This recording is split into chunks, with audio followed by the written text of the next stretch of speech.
Hello, gamers from around the world. This is Boxenberger, the video game enthusiast, and boy, was that an Xbox show! Yes. It's a fantastic day to be an Xbox gamer, and it was an incredible show. And we are here now to discuss with an awesome community. Big welcome to everyone who's already joining in the chat. I see a lot of familiar names, but also we have some beautiful guests. Some excited guests that will bring the fire to this discussion. Yes. We have the living Split Screen brothers here. Pong Soul and Ice Steel Rain are here. How you guys doing? Man, Box, it's amazing to be back in the world of gaming, and man, especially after a showcase that has literally put Xbox in prime position to no longer be judged negatively. Again, the worst thing people are going to say is, where are the dates, man? But this is just what you can come to expect of Xbox now, and I'm really excited about that. Can't wait to get into it some more, and appreciate you for having me on, man. Yeah. I'm with you, man. The dates, but we'll talk about that in a second. Facts. That's fine. That's fine. We know they're coming this year, Box. We know they're coming this year. That's all that matters. We are filled to the brim. This is Cloud9, folks. This is everything that so many of us have been talking about for years, Boxenberger. We knew that they had the studios. They had the talent. They had the IP. People doubted and doubted and doubted. I don't care what games eventually wind up where. The Xbox is here to stay. All the doom and gloom. And sure, there can be criticism. We have leveled plenty of criticism at Xbox for certain things. But at the end of the day, none of us here ever once said Xbox was going away. Yeah. None of us said Xbox was going to do anything but what they did today. Right. Eventually come with everything, and they didn't even have everything. Let me be clear. There could have been a lot more here if they really wanted to. They are still holding back, but they started their avalanche. They are one of the, if not the world's biggest publisher of actual content. Absolutely. Now, dollar-wise, all that kind of stuff, doesn't matter. But this is what you do. As I stated on the other shows, this is the behemoth that you all wanted them to be. And all of this stuff, 90% or more of this showcase is coming to Game Pass day one, which is still the most important thing to us in the ecosystem as gamers. 100%. They showed the diversity and they showed the talent that has been there, that they have been growing out, that nobody wants to give them credit for. Everybody says, oh, they just go buy their studio. They go buy their IP. Yeah, no, meanwhile, behind the scenes, they are investing heavily into these studios like Undead Labs, like Compulsion, who come out of nowhere, who've been downplayed for years as studio acquisitions underneath Xbox umbrella. And both of those show up today, like we talked about yesterday with Undead Labs, right? We talked about this yesterday, Box, when we were on the prediction show. They showed up and, oh my God, guess what? They've been working, they've been improving, they've been invested in, and they are showcasing what they got, and it's beautiful. It's gorgeous. It's a diverse lineup of gaming. Cloud9 right now. And we're going to talk about it, Box, but thanks for the invite back here again. Again, this has become tradition. Yes. What a show, man. What a show. I couldn't agree more. Guys, listen, there is plenty to criticize about Xbox and their messaging sometimes. But at the end of the day, the one thing that matters most is to have fantastic games at the lowest possible price point. The value of Game Pass, if anyone ever questions the value of Game Pass and why you should play or care for Xbox after this showcase, I can't help you guys. I can't help you. You can talk about exclusivity all day long. Yes, but at the very end of the day, for $15 a month, I'm gonna play a shitload of games and an insane amount of quality games. And it is fantastic to be in the ecosystem, whether you play on console, whether you play on PC, whether I'm not sure if someone mainly plays on cloud, but anyway, there are plenty of possibilities to enjoy games. And our brother Wandering Dutch is now also here. How are you doing? Been very hot, yes. Transitioned over, so all my crew are still in the chat, and they have an awesome post show with you guys. So it's going to be awesome. It's been a good show. There's a few nitpicks I'm looking forward to talking about. But a lot of games and a lot of awesome things showing up. Yeah, so man. I can't wait. Yeah, it was one hell of a show. And, I mean, we said it on the prediction show. We said it on the podcast for a while. That it feels that this year is a year for Xbox where they come out swinging with AAA blockbuster titles. And they did just that. And they've shown them in-engine with gameplay segments, and the pacing was fantastic, and the sheer amount of quality games that will come to Game Pass and to the Xbox ecosystem is insane. But we're gonna get into everything. We want to know from everyone in the chat, what did you guys think? I put up a poll, of course. People love to put numbers on these shows, and I want to hear from the community, but also let us know in the chat, what did you guys think of this showcase? Because in my book, this was probably their best yet. Oh, easy. Yes. So yeah, it's night and day. It's not even close. Yeah. They've had great couple of years of shows, past couple. This, to me, blew it out of the water. Yeah, absolutely. So guys, let's get into it. Let's go through the showcase and dissect this. I usually go chronologically, but I know Steel is itching to talk about what closed the show, and I can't do it to you, man. And wait for I don't know how long we gotta take till we get to the end of the show. So I want to start with the ending. Gears of War, not Gears. Gears of War is back. E-Day. Yes. Man, I have so much to say, but I want to let you talk first because you said to me yesterday, what would make this show an 11 out of 10? Something Gears, man. It was definitely something Gears related, and this one came from complete left field. I am extremely interested in what they're doing and what direction they're trying to take Gears. Not as far as I already know what E-Day means. If we're going back before even Gears 1, it was way worse than the horrors we experienced in Gears 1 throughout that playthrough. So that's definitely a ride to buckle into, but the question for me becomes, are we doing Gears 6, or is this what you guys want to do with Gears now? Because the other thing about it is, what helps is that Judgment was before E-Day was around. All these things happen around that same time, so it's like they're really playing with the mythos of Gears, which I think is interesting. But them going back even before the first game is also telling me that they're trying to respect the IP overall. They've heard what everybody's felt about 4 and 5. Yeah. What can we do to move forward? But I wanted to see gameplay. What are you really trying to do? That was the only thing for me. And again, it could be a lot for asking for them. I don't think so. It's been 6 years. And you've had Gears, you've done Gears 5, you did Hive Busters, but what are you trying to do next? So that was my biggest question from that. But I definitely drew a tear when you hear the Mad World remix that they did with it. It was just extreme next level. I definitely had a couple tears rolling because I thought it was going to be the collection. It was looking like collection type material, but nonetheless it became something much greater. So E-Day has me extremely excited because I wasn't expecting that. More questions, but I can't wait to hear more from the coalition, man. Can't wait. Yeah.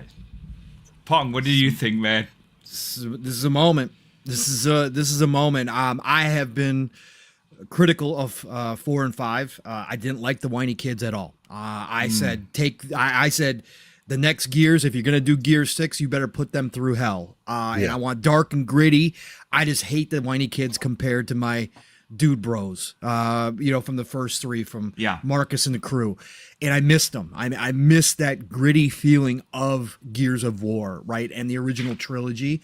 Not to say that I didn't think that 4 and 5 were good games. They absolutely, of course, they were high quality. Coalition is ridiculous, okay? But I said, let's finish the trilogy. Give us the Phoenix Collection. We're good. I also said at one point, there's a lot to explore here. Let's bring it back in some way, right? A long time ago.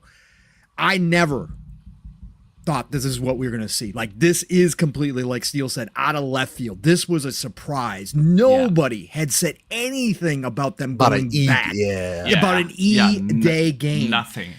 Nothing. And like Steele, the crocodile tears started when I heard the Mad World remix, because that is such just an important part of my gaming history with the original trilogy and that trailer. And I tell the story of me and my kiddo. My kiddo knew, he was 6 years old when Gears came out. He knew Mad World by heart. We'd sing it every single day in the car. He'd he'd put it on a replay to and from school every day, kindergarten, preschool. I forgot about the Phil interview. Sorry. Yeah, the Phil interview is on right now, and I'm going to be interested to go back and see that too. But seeing E-Day, seeing a young Marcus, and seeing the Locust back again in this that was crazy. God awful situation, fighting inside of like an apartment building or whatever, and then they're back. They're back.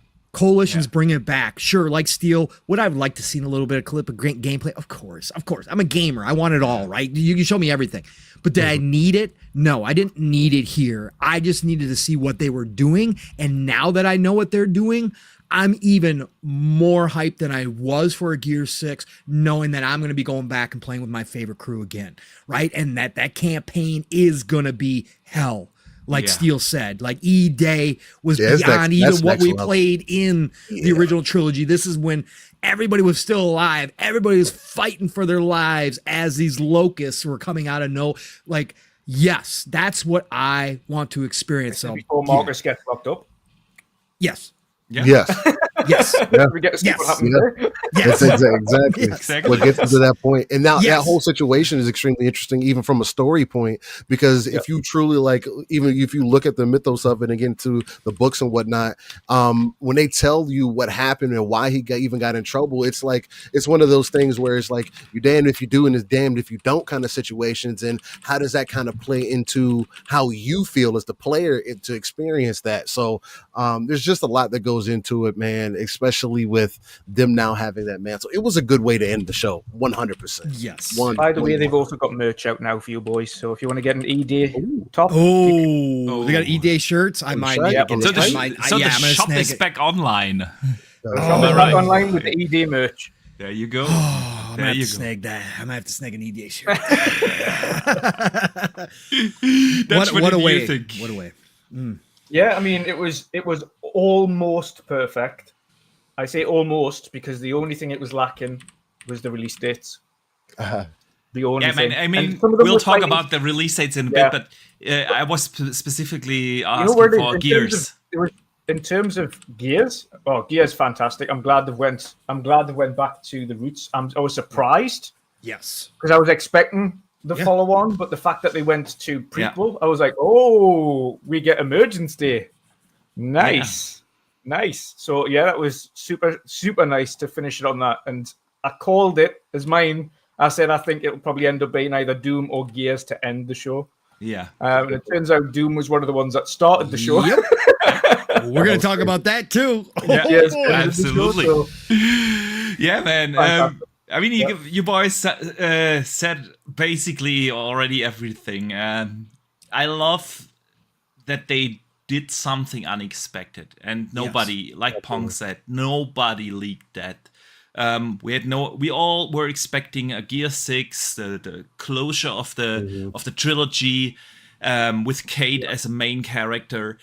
But man, what I want them to do with Gear 6 is go back to the dark and gritty horror elements of the first one, and it looks just like they are doing that with this prequel, basically. And playing as Marcus again, having Dom there, and you know that there will be a story that will like bro.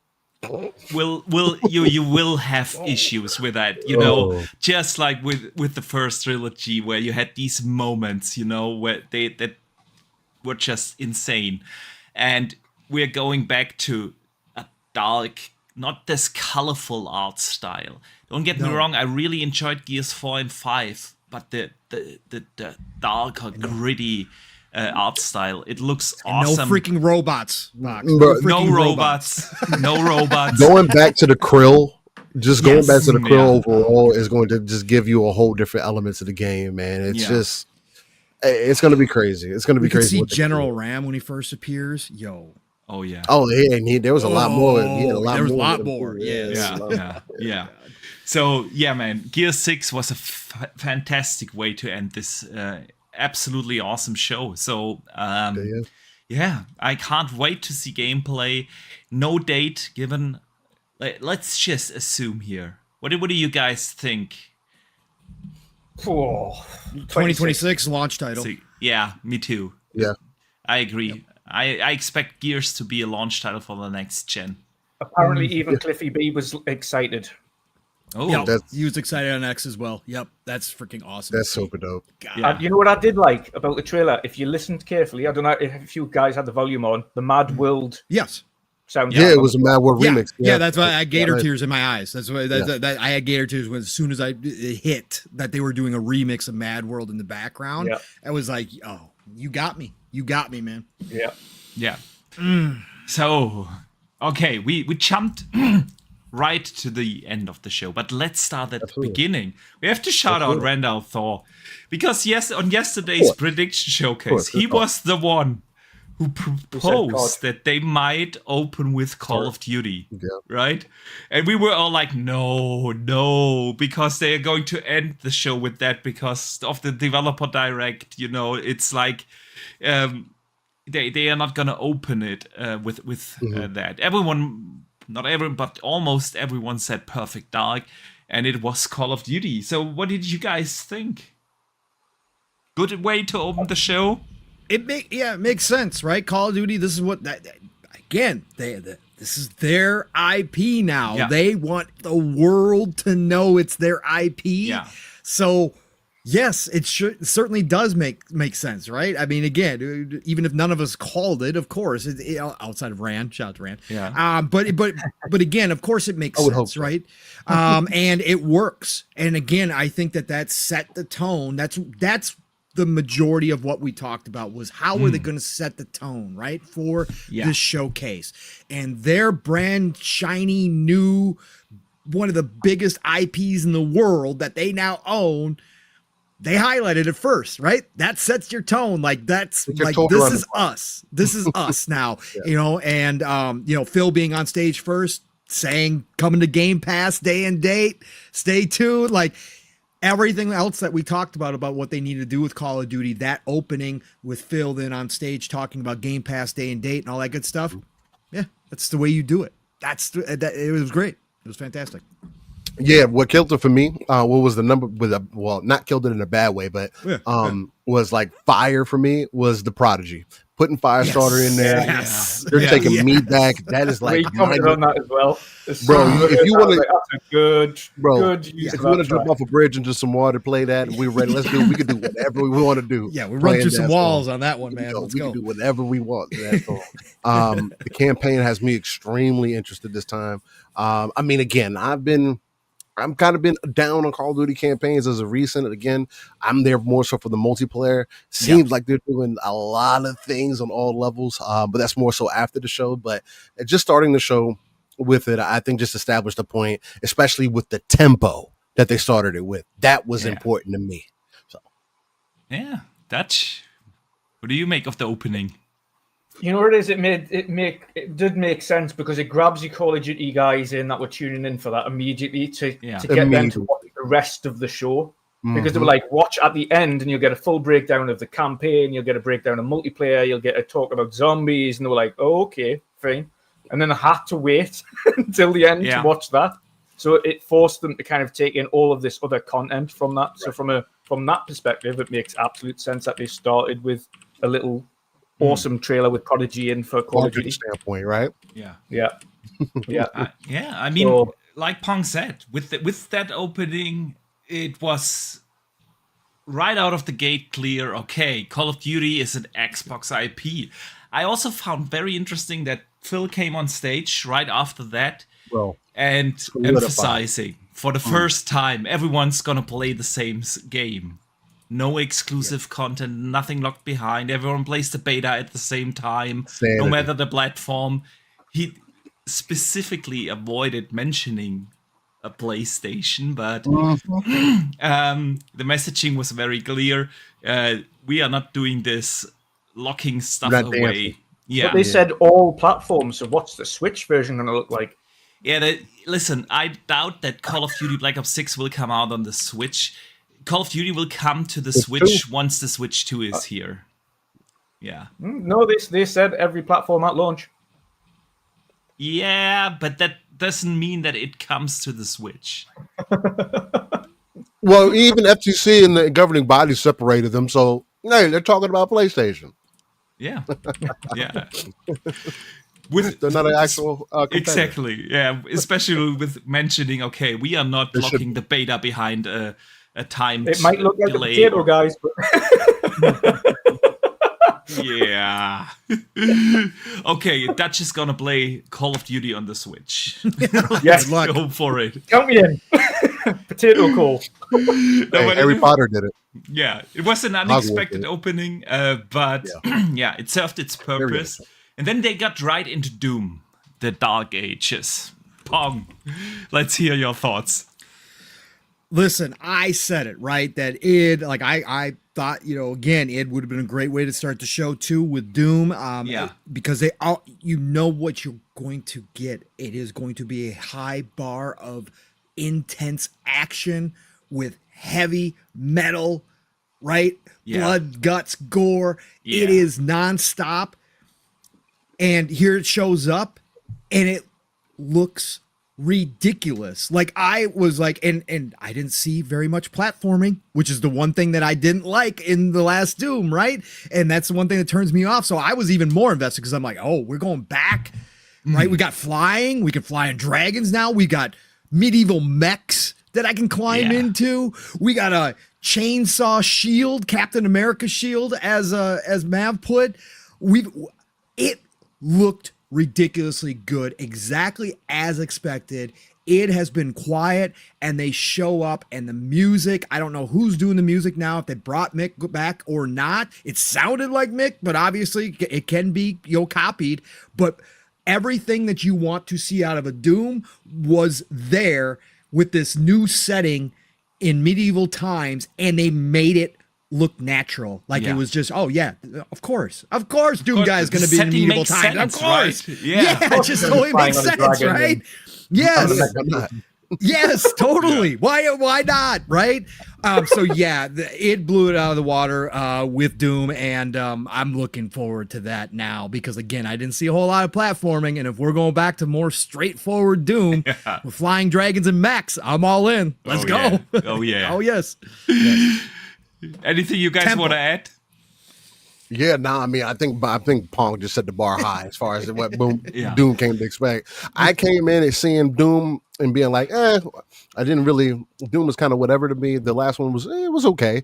And then they started just like getting into it. I was like, all right, they put the mechs in there. They're just trying to play it in my heart. The Captain America shield thing. I don't like, and I just know what I'm getting when I'm playing Doom. And that's like, when I say Doom is like Ed to me, it's just like, I've been at that level of combat for quite some time. I go back to Unreal Tournament. Like, that's what I come from. So it's not new to me per se for the combat, the things to be gruesome and in your face. And it just kind of gets played out in the moment. But this, hey, you give me, I'm riding dragons. I'm breathing fire. I'm just going next level. Do it. Just being stupid. That's what Doom's about, man. So it was really dope to see it's going to be next level. The other great thing is I'll be able to play this on my fridge. So that, I mean, hey. Love it. I was like, people were online up front little skeptic about the medieval setting, you know. Like, I don't want to play Doom with swords and shit like that. But listen, it's fast-paced, it's gory. They gave him a shotgun still. Yeah, it is like exactly what you want out of Doom. Insane killing moves, crazy weapons. It looks phenomenal. It runs butter smooth. I mean, the best running game during the showcase. Yeah, even through YouTube compression and everything, you could just tell. Okay, this is what it does, right? They hit the frames, and it is gonna feel awesome to play that. But yeah, I'm excited. Dutch. Yeah. I mean, it looked good, and then obviously the chainsaw shield was awesome. And then as soon as they brought out the dragons and the mech suits, I was like, oh, what was this going to do? Yep. I was like, fair enough. Let's go. Yep. I'm in day one. Yeah. No, I got so hyped as soon as I did that. Like, I should have seen all of us just laughing. It was one of them just giddy with laughter type moments. Yeah, did not expect flying around on a dragon and fighting in mech suits. So yeah, awesome. Yeah, absolutely. All right. So right after Doom, we went to really one of my highlights of the show, and that was State of Decay 3. I'm a huge fan of State of Decay 1. I'm an even bigger fan of State of Decay 2, because you can argue about State of Decay 2 all day long. It launched with a lot of bugs and issues, but at its core, the gameplay was so addictive. It was one of these games where I stayed up till like 3 a.m. in the morning during the work week because I just couldn't stop playing. Like, I'm gonna raid one more house, just one more house. Just need a little more resources for this or that. And then it was 3 a.m. and the next morning I hated myself, and I did the same thing in the next evening again. And it is just an insanely good game, and they improved that over the years. It got even better, and now we have State of Decay 3 here. It looks fantastic. The way they have improved everything, the animations of the characters. It's a whole different game. It looks fantastic. The lighting, the visuals, the level of detail. I feel like permadeath is gonna be back, right? Because they showed that. They showed that. Said it right away. Yeah. Vehicles are back. Even though we didn't see like proper continued gameplay, you could tell a lot of things. What's going to be back, right? And the art style is awesome. It is. I'm really. This was one of my absolute highlights. Dutch, I don't know how you feel about it. Yeah. I think State of Decay showed awesome. It was a mixture of CG / in-game, which was a good kind of mixture there. But I loved the feel of it. It did look like it's kind of accentuated and kept very close to what they've been good at, which is making this survival zombie game. But I think trying to go down maybe put a little bit more emphasis on the character story feel between them, as opposed to just being this kind of here's your characters and move on. It feels like there's kind of some story or attachment between the characters, or I didn't know your name, but I wish you did, and like it's getting a little bit more sentimental between them. So it'd be interesting to see if they kind of push more of a story narrative, like a harder story narrative in this one going forward. Yeah. But in terms of showings, it looks fantastic so far, and I'm looking forward to seeing more of it. Absolutely. Steel, anything you want to add? Yeah, man. I'm somebody who is completely uninterested in State of Decay. And so going into this one, I'm all about feel when it comes to games, and the way that the game presented itself and the elements that you could tell were gameplay. The more over the shoulder kind of feel, just bringing you a little bit closer to the action. Again, I'd take it more to akin to how Ghost Recon used to make you feel in that third person. That's what I kind of got from it, like the camera angle that they're trying to go for now. Yeah. Which it looks extremely appealing. It looks like a completely different game. Like I was looking at some State of Decay 2 games gameplay just to get an idea of how the game is overall. And I've done that over the years just to see how the updates have been and whatnot for some people. But looking at State of Decay 3, they have definitely done what they were looking for, especially coming from that first that trailer that we seen with the girl in the woods. I want to be careful because it's not as realistic as that, but you can tell it's State of Decay, but on a different echelon, as that's how I'm kind of considering it. So it has me more interested than I was ever previously in that style of game. Again, I was just saying before the show went live that like I'm over zombie style games, and this would seem like, okay, maybe this one may be different. So yeah, I like what I saw. Sweet. Pong. Anything? Yeah, on State of Decay 3? I talked about it yesterday. Like this is what Xbox was investing in time and time again. We tried to tell people Undead Labs is one of those forgotten acquisitions.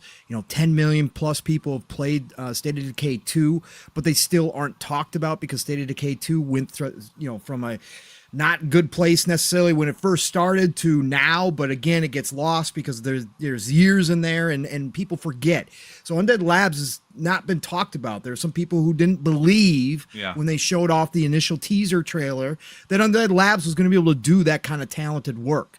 And again, this is what we preach, is these studios have been growing underneath the Xbox umbrella, and I wanted to see if they were going to be here.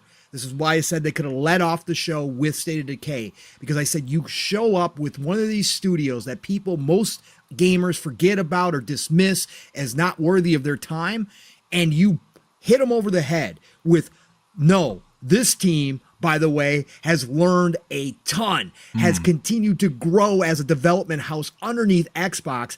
And that trailer they showed was legit the kind of atmosphere, look, style that they are going for with State of Decay 3. And they're going to finally hit that original vision they had for this IP when they first started out as a small indie type studio. And here we are today, and they show up at this showcase. And they got people like Steel, who wasn't interested at all, to sit up and take notice because that's how good it looked. And as a State of Decay fan, maybe not as much as U-Box. I didn't play much of the first one. I played a pretty good amount of the second one through the different years as they kind of updated it. This is exactly what I have to see from them. And it had the elements. Again, the trailer with the mix of gameplay. I'm fine with this. I'm fine with CGI trailers. I'm not one of those guys who hate CGI trailers because I get the atmosphere from it. But mixing in the gameplay, you showed me that you're just taking the best parts out of State of Decay 2 and bringing them up a notch and focusing in on that relationship that, I met, we had to band together. We're just a bunch of strangers, but we're fighting together. So even I didn't know you well, I'm going to remember you. When she picks up that keychain of his and she puts it in the car, in the vehicle, that to me tells me that they are going to have a deeper level of that companionship here, which was present in the second one. When you started to build out, your base and you started to interact and play with the different companions and you lost one, it kind of hurt, man. Especially if you invested time in them. Yes, exactly. And I think they're going to bring that to another level. That's why they put a focus on that portion of it in this trailer. So that hit home for me. But man, the gameplay clips, you can tell they've been working, and they've been working a lot. And this is going to be that original vision they had for State of Decay. And when this drops, people are going to be shocked at how good it is again. And this might be finally the real State of Decay that takes off from the get-go instead of having to have years of development and continuous update, which is fantastic, but you want your game to hit out the gate. This might be the one that just absolutely blows away out the gate and really establishes State of Decay as a main franchise for gamers in general, bigger audience of gamers in general. So man, Undead Labs, shout out to them, man. Cheers to them, man. Absolute great showing.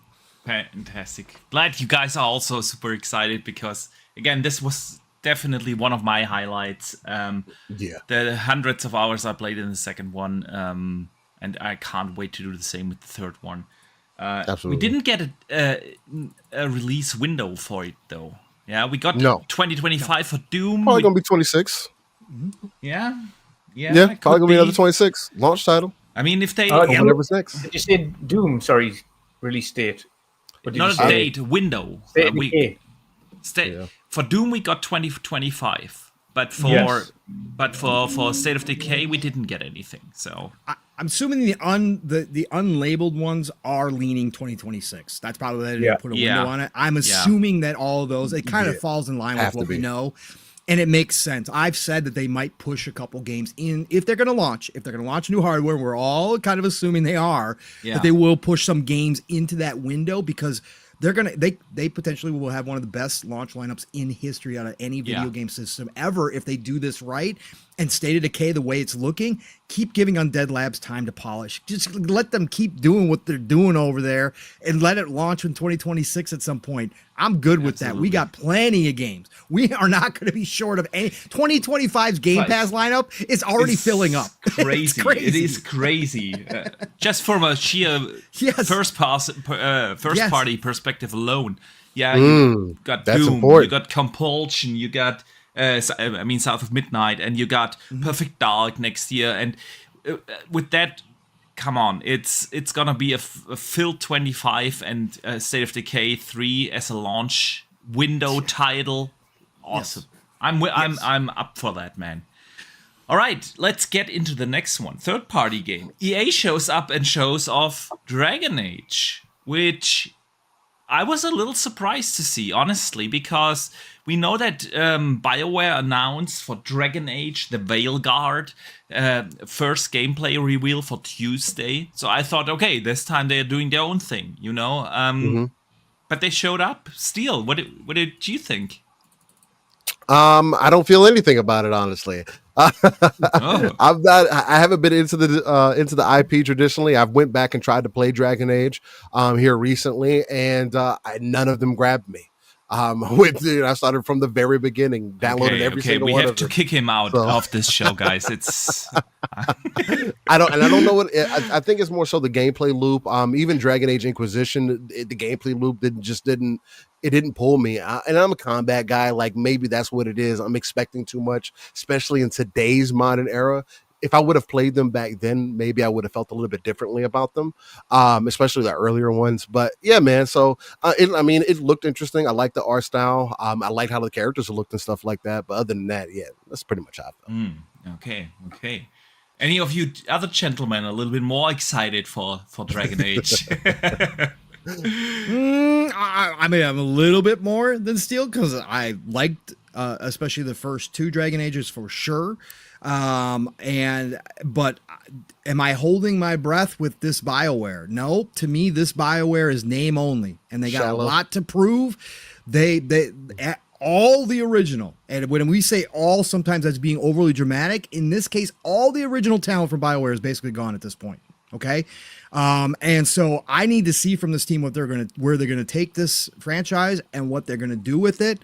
It was cool to see it here on the stage. Obviously, EA not having their own show, they are going to be popping up in different places with some of their games that are ready to show. Obviously, this thing being ready this fall is pretty crazy. I didn't think that we were going to get it until later this year, or maybe even a delay till next year, but it sounds like they're obviously ready to rock and roll. So I'm curious to see how it plays out. It's still not a day one right now per se. Yeah. Tuesday, we're supposed to be getting 15 minutes of gameplay. So I will be able to take a look at the game then. The characters in the trailer didn't do a whole lot for me out the gate. But again, it's just a CGI trailer. I got to see how it actually plays out kind of game wise and see some gameplay and that kind of stuff. But I'm a little bit more excited than Steel, but I'm not holding my breath on this one because I don't have faith in BioWare right now. Okay. This BioWare. That's fair. In this BioWare. Yeah, this BioWare. Dutch, any more excitement on your end?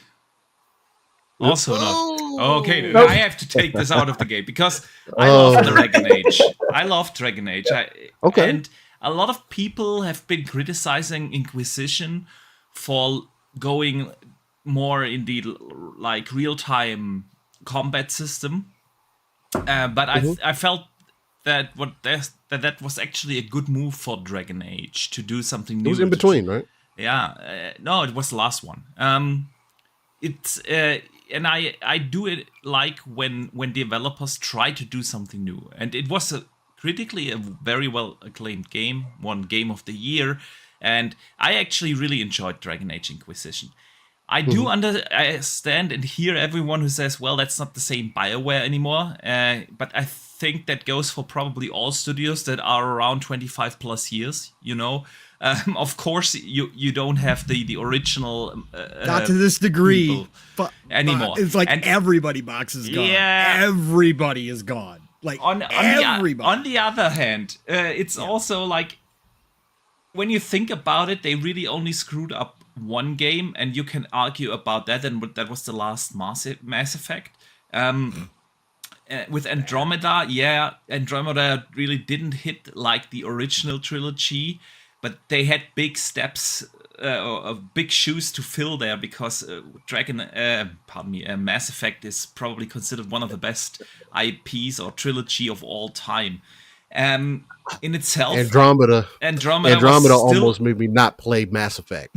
Come on. It was still a good game. It was just not on the same level. It was a good generic sci-fi game. It was my first introduction. It was a good sci-fi RPG. Yeah, it was just not on the same level than the original trilogy. And with Anthem, they had actually something good going there. Yes. They were just not. Yes. You could tell that they were not a live service studio. They had to do a live service game, and in their heart, they are not a live service studio. So now seeing Dragon Age on the Xbox show, I was like, first of all, surprised that it's there. I didn't expect it, because I thought we're gonna see it this Tuesday for the first time. And I was also surprised that they are going in a little different direction than everyone expected them to go. We don't know much about the gameplay yet. We're gonna see that Tuesday, but they are going for a lot of humor in this game. They had these, back and forth conversations in between all these different characters, and I actually like that. I don't need every game to be like take itself super seriously, and with that they had a humor in there, and I'm really looking forward to see more of Dragon Age: The Veilguard, and I'm also super excited that I'll be able to play it this year, man. And so I thought that was cool. True. Yeah. All right, Pong, that's for you, because you're my Starfield brother. Next up, Shattered Space. What did you think? Amazing. I listen, the minute I saw it, and when they took us, like, okay, obviously I've got 400 plus hours in Starfield, and I'm not even close to doing any of the main missions. Like I haven't even. You haven't finished the main campaign yet? No. That's not how I play games. No, that's not how I play games. So you're not Starborn yet? No, God, no. I have zero interest in going that route anyways. No, I'm actually role playing, right? So I'm a space pirate. That's how I'm playing the game. That's the beauty of Bethesda. Always has been the beauty of Bethesda. That's why they're my favorite developer of all time. So I am playing that game the way that I want to play it. It will be downloaded for years and years and years and years as I just kind of work my way through how I want to play it. But seeing this, right, especially when it opened up and it went into that kind of crazy looking alternate kind of universe with all the colors and everything, I instantly said, oh, we're doing the Shivering Isles DLC is what we're doing in space. It gave me Shivering Isles, which is considered one of their best DLCs of all time. Anybody who hasn't played Oblivion, haven't played Shattering Isles is considered one of their best DLCs ever. It gave me that feel, and I was in. I'm in already, right? So I love what they're doing here. And again, I expect more of this. I think they're going to continue to expand this story, but I love this trailer. The music, again, Ian Zur is one of the best composers, out there. He was absolutely shafted by not getting any awards for Starfield's. Totally it was terrible. That was terrible, man. But anyways, so I loved everything I saw here. And then for them to say that there's stuff available today, including the creation kit for all the modders, and it looks like they already have some mods ready to rock and roll for us out the gate, console and PC. Yes. God, I love Bethesda. God, I love God Howard, man. Well, for Mr. Pirate, new bounties for Mr. Pirate. Yes, exactly. New bounties for me and everything else. This is Bethesda. This is what they do with their games. Starfield will continue to grow, continue to expand, continue to improve upon what already is a generational game to me. So this is what I've come to love about Bethesda. So yeah, the awesome showing right here. Box, and I couldn't have been happier for that team and for everybody who is a fan, and hopefully more people are going to start dropping in now, especially as the mods start rolling in on both console and PC. It's going to be awesome, man. Yeah, absolutely. Dutch, Shattered Space, you're going to go back? Yeah, I'm absolutely. That's you know what I loved about it is it looked a lot more horror. It looked a lot more grim, and something was going on, like a mysterious kind of horror film set in space, and that got me immediately because I love space horror, like whether it be films or whether it be games. Like it's something about it that just really kind of puts you on edge when it's like the unknown. And it's just looked absolutely fantastic, and it looked much bigger than I was expecting for Shattered Space. Like it looked a significant DLC, like a really big expansion. So I'm really hyped for it, and I can't wait to play it when it releases. Yeah, good stuff. Steel, anything you want to add? Man, it didn't answer any questions for me because I've beaten Starfield, right? It's one of those things as well, where the main story of Starfield left me pretty underwhelmed as compared to the rest of the game. I love Starfield. It's one of my better Bethesda experiences that I've had. But jumping into this, I don't necessarily have a reason to jump back in, right? I'm not in my second playthrough of Starfield. I probably never will be, knowing that they take your ships away and stuff like that. I'm not interested in that. Although it is interesting that the story, the little certain elements of the games do change as you continue to go through playthroughs. There's just certain things that to me come across like you're not respecting my time, especially in your initial playthrough. And I get that it's supposed to be played a certain way when you do choose that path. It's just, unfortunately, it's one of the few games, and I don't regret games that I play point blank, but single player games, unfortunately, are always better later. And this was another good example of, hey, if I would have waited 3 years to play this game, I would have played this game as a Star Wars, epic fantasy, whatever Bethesda game that I wanted it to be, along with all this DLC. On such a custom experience level that I loved when I went to play Skyrim and when I played Fallout 4. I love those games because of what I was able to do with the mods. And I understand that that's not the original experience, but I think that that's what's also helped me understand why Bethesda is special as a developer overall. Because of what you can do in their world. So that's kind of where I'm at with it. I'm hoping a lot of people end up enjoying what they experience. And yeah, man, that's how I'm feeling about it. Okay. So I'm with Pong on the excitement level. I absolutely loved Starfield. It was my game of the year last year. I'm already deep in my New Game Plus playthrough. It's one of those games I never uninstall. I have it installed also on my Ally. It's my go-to game actually on my ROG Ally, and I really do love Starfield, and seeing this Shattered Space expansion. I don't want to call it a DLC, but because I don't doubt that this is going to do it justice, right? It's fantastic. I love two main things about it. The first is, Dutch mentioned the horror. What I noticed is that they have a lot more of the gravity and anti-gravity stuff in there.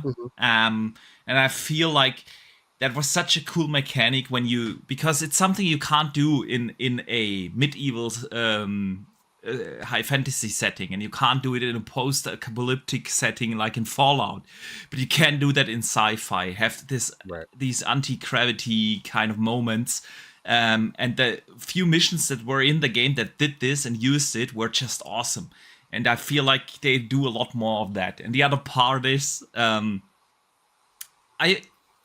like that they go into House of Arun, right? And we learn a lot more about that background story. It's the big serpent, and it is super awesome. Yeah, I like it. Yeah, so I'm really looking forward to it. Coming this year, this fall, they said, but no specific date, just like with all first-party games. 2024. It's 2024, yeah. But should we use that as an opportunity to maybe briefly talk about this? Why we didn't get any dates. We didn't get a specific date for Indie. We didn't get a specific date for Avowed. We didn't get it for Vessel of Hatred for Diablo 4, the big expansion. We didn't get it for Shattered Space. Yeah, we did for Vessel. Vessel is October 25th. Yeah, October 8th. October 8th. Oh yeah, October 8th. Yeah. I put it down. Yeah, I thought it was 8th. I thought it was 25th. Hang on, where is it? Because it was pretty October close. 8th. Yeah, sorry. October 8th. Okay. Yep. At least we got it for that. But yeah, for them to have their big showcase, and they already announced in January at the Developer Direct that we get Indie this year, Avowed this year. We knew about Shattered Space coming probably this year. And we didn't get any specific dates. I didn't expect the games of 25 or beyond to get specific dates. Yeah, I'm totally fine with Doom getting a 25 release window, Perfect Dark, and so on. But for the games that come this year, I noticed that. And what did you guys think? Why is that? Because they don't want to lock themselves in. I'm totally cool with it. I said this a long time ago when they missed their dates on multiple games like Starfield and stuff. Dates. I said, stop saying dates. Do not give us dates. You can wait 2 weeks prior to launch and give me a date. And I have zero care about this. I don't know why everybody I know it's coming this year. They said 2024 for a lot of those games. That's all I need to hear. How they want to slot them in, or if they're still trying to figure out where they're going to release them. Don't care. I really don't. I said this again. I've been consistent on this, man. Once they started pushing games and they started delaying games, I just said stop giving us dates. I don't need anything. Again, drop me a trailer, a month prior to launch and tell me it's coming out on this date. I'm cool with that. So I was happy to see that if they weren't sure about something, if they're still trying to figure out how they're going to slot these things in, so be it. Then wait and give them to us later. I know they're coming this year. That's all that matters to me. Okay. Yeah. Okay. For me, I think the biggest thing is I agree mostly with Pong, the angle Pong is going. But I think also it's just too many. There's too many damn games, man. Like there's just too much going on. Your second and third party deals are going into Game Pass, especially. And now we're seeing other deals happening with the Visions of Mana, for an example. It's going to be available on Xbox, maybe not Game Pass, but nonetheless, you also have those type of titles sliding in. So it's like when I save money in certain areas, and what other games can I also acquire with my dollar that are going to be available to me because I have Game Pass, right? And these other deals that you're going to cut. Because obviously, especially with this showcase, the variety of games that you're presenting, don't give me a release date. What I want to see from Xbox instead, you can tell me 2024 and in 3 months, 90 days, or sure, let's do Pong's route, but you need to be giving me marketing every day of that month on the hour of the hour so that people know that this game is releasing. Because yes, people do have a short attention span. So it doesn't matter if I tell you the game's releasing this year, you're not going to believe me if I have to delay it for whatever reason. But if I say 2024 and I got other games coming in, I don't want to step on people's toes. I want to see what's out there in the field first. And I can optimize and polish. They're in a very unique situation to where it's not gas all the time. It doesn't have to be. This isn't I need to churn a Gears and Halo or Forza every 2 years of this life so I can have something to show the people. It's not that. That's why we get a Gears E-Day, for an example, something completely right. And you don't get a release date for that either, although we can guess it's 2026 because they've been working on it. It's not going to take 9 years to make Gears, hopefully. So that's kind of where I'm at on it. I'm all on board with Xbox just slowly getting their foot off the pedal as far as communicating more with the community, because it has been proven to be a double-edged sword where the blade is sharper on their end, because the territory that they're moving into for the future of gaming is untapped territory. So what else can you... It's going to be ever changing. I can't guarantee everything, but I can guarantee you Game Pass right now. Phil said it. Call of Duty is coming. So are the rest of these 95% of these games that we're showing today. So that's just the crux of it. So yeah, man, release dates. It's a conversation piece, right? We're fans. We're the enthusiasts. We want to be able to be like, yeah, man, Xbox is releasing this and this. But my time isn't playing in other games also right now. So why am I rushing things, right? So that's kind of how I look at it. Okay. Dutch, what are your thoughts on the missing dates, specific dates? Yeah, it is slightly disappointing. Don't get us wrong, because I want to know when I'm going to play them at some point. Right. Yeah. But I also understand that it is a double-edged sword, because if they don't hit a date that is set, then people are going to go for them. You're trash. But at the same time, much like the double-edged sword is, if you don't give a date, people are still going to go for them. So, so no matter what they do, if they give a date and they miss it, or if it's pushed back by a week, they say, look, it's not ready. Right. And then they get slated for that. If they don't give a date, then they get marked down because there was no dates. So it is a double-edged sword. Obviously, naturally, you're slightly disappointed that some of those games, especially not the ones in 25, because I said previously, the ones in 25, I'm expecting them to get dates in Developer Direct in February, which is what they usually do at the beginning of the year. Now they'll do the Dev Direct. You'll get dates or windows for those 25 games. That's fine. But I was expecting at least avowed release dates. Yeah, true. An indie, avowed indie specifically. You showed them again. Yeah. Shattered Space, honestly. But still just the 24. So it was like, okay, that's a bit strange. It was more just what's going on here? Why haven't you given even a window, like summer or winter or something like that? Yeah. But that being said, that's, to be honest, that only section was the only markdown I had for this show was what's going on with the 24 release dates. Yeah, I mean, it is kind of weird to see, since you have the big stage, all eyes are on Xbox, right? And they delivered an insanely good show, and then people come out, okay, and so when am I actually gonna play Indie, Avowed, Shattered Space? It's kind of weird to do that, but in the next 6 months. In the next 6 months, that's right. I think that's crazy to think. My thoughts directly after the show were two things. Probably the first one is similar to what Pong said in the beginning. Maybe they want to be a little bit more flexible, because a lot of the big releases for this holiday seasons are not locked down yet. We have a few. Call of Duty has a date, right? But there are still big games, and Star Wars Outlaws has a date, but then it gets kind of, okay, where's Dragon Age going to land, right? And obviously they have the marketing rights for that as well, and you kind of want to stretch that out, and maybe one of these games, let's assume just for the sake of argument, Indie isn't sure yet whether they can hit September or whether they need till December. And if they choose a date then for Avowed and for Shattered Space, they kind of have the risk of ending up releasing 3 things in the same month. So I feel like they just need... Yeah, exactly. They want to see, okay, where's one of these games landing? Yeah, where's, I don't know, an Avowed landing? And then they can position the others accordingly.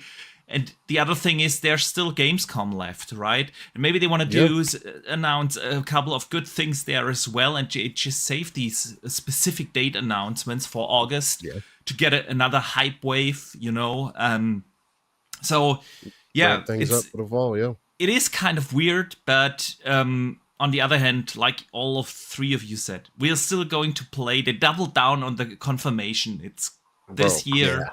It's not like we had it in the past where they promise us something in January and then delay it to the next year, right? It is just not locked down specifically just yet.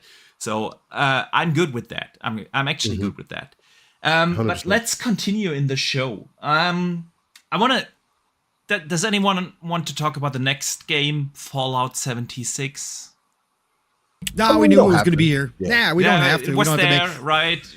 They have to capitalize on it, right? It's hot. It did another great trailer for the show. For the millions of people now playing Fallout 76 on a daily basis. Now that it's hit those levels, like this is perfect. Like they showed a lot in that. And again, like I said yesterday in our prediction show, right? This used to be the part of the show where everybody was like, "Oh, why do we have Fallout 76 in here? Why do we have ESO in here?" Just that one was after the show. Yeah. This one, I guarantee you, there was a whole lot of people. There was over 500,000 people on the Xbox channel watching this show. I can guarantee there was a whole lot of people in there excited for this portion, which was great. They have to capitalize on the Fallout stuff, and they did a great trailer. It was classic Fallout. It was beautiful. It was funny. I was laughing. It was good stuff. That's all I'll say about it. All right. Yeah, absolutely. Good. And otherwise, we're gonna sit here till tomorrow morning, right? Yeah, right. Then just move over Fallout 76. I think you said it all. Yep. The next one, Expedition 33. Oh, looked interesting. Dutch, what are your thoughts? I did not expect this to be a turn-based RPG, and when it did, I was like, absolutely count me in. I've been shouting for new turn-based RPGs for ages, and we get one. A AAA turn-based RPG. We literally said this on the podcast like days ago. Yeah. I would love a new turn-based AAA RPG, and we'll get one.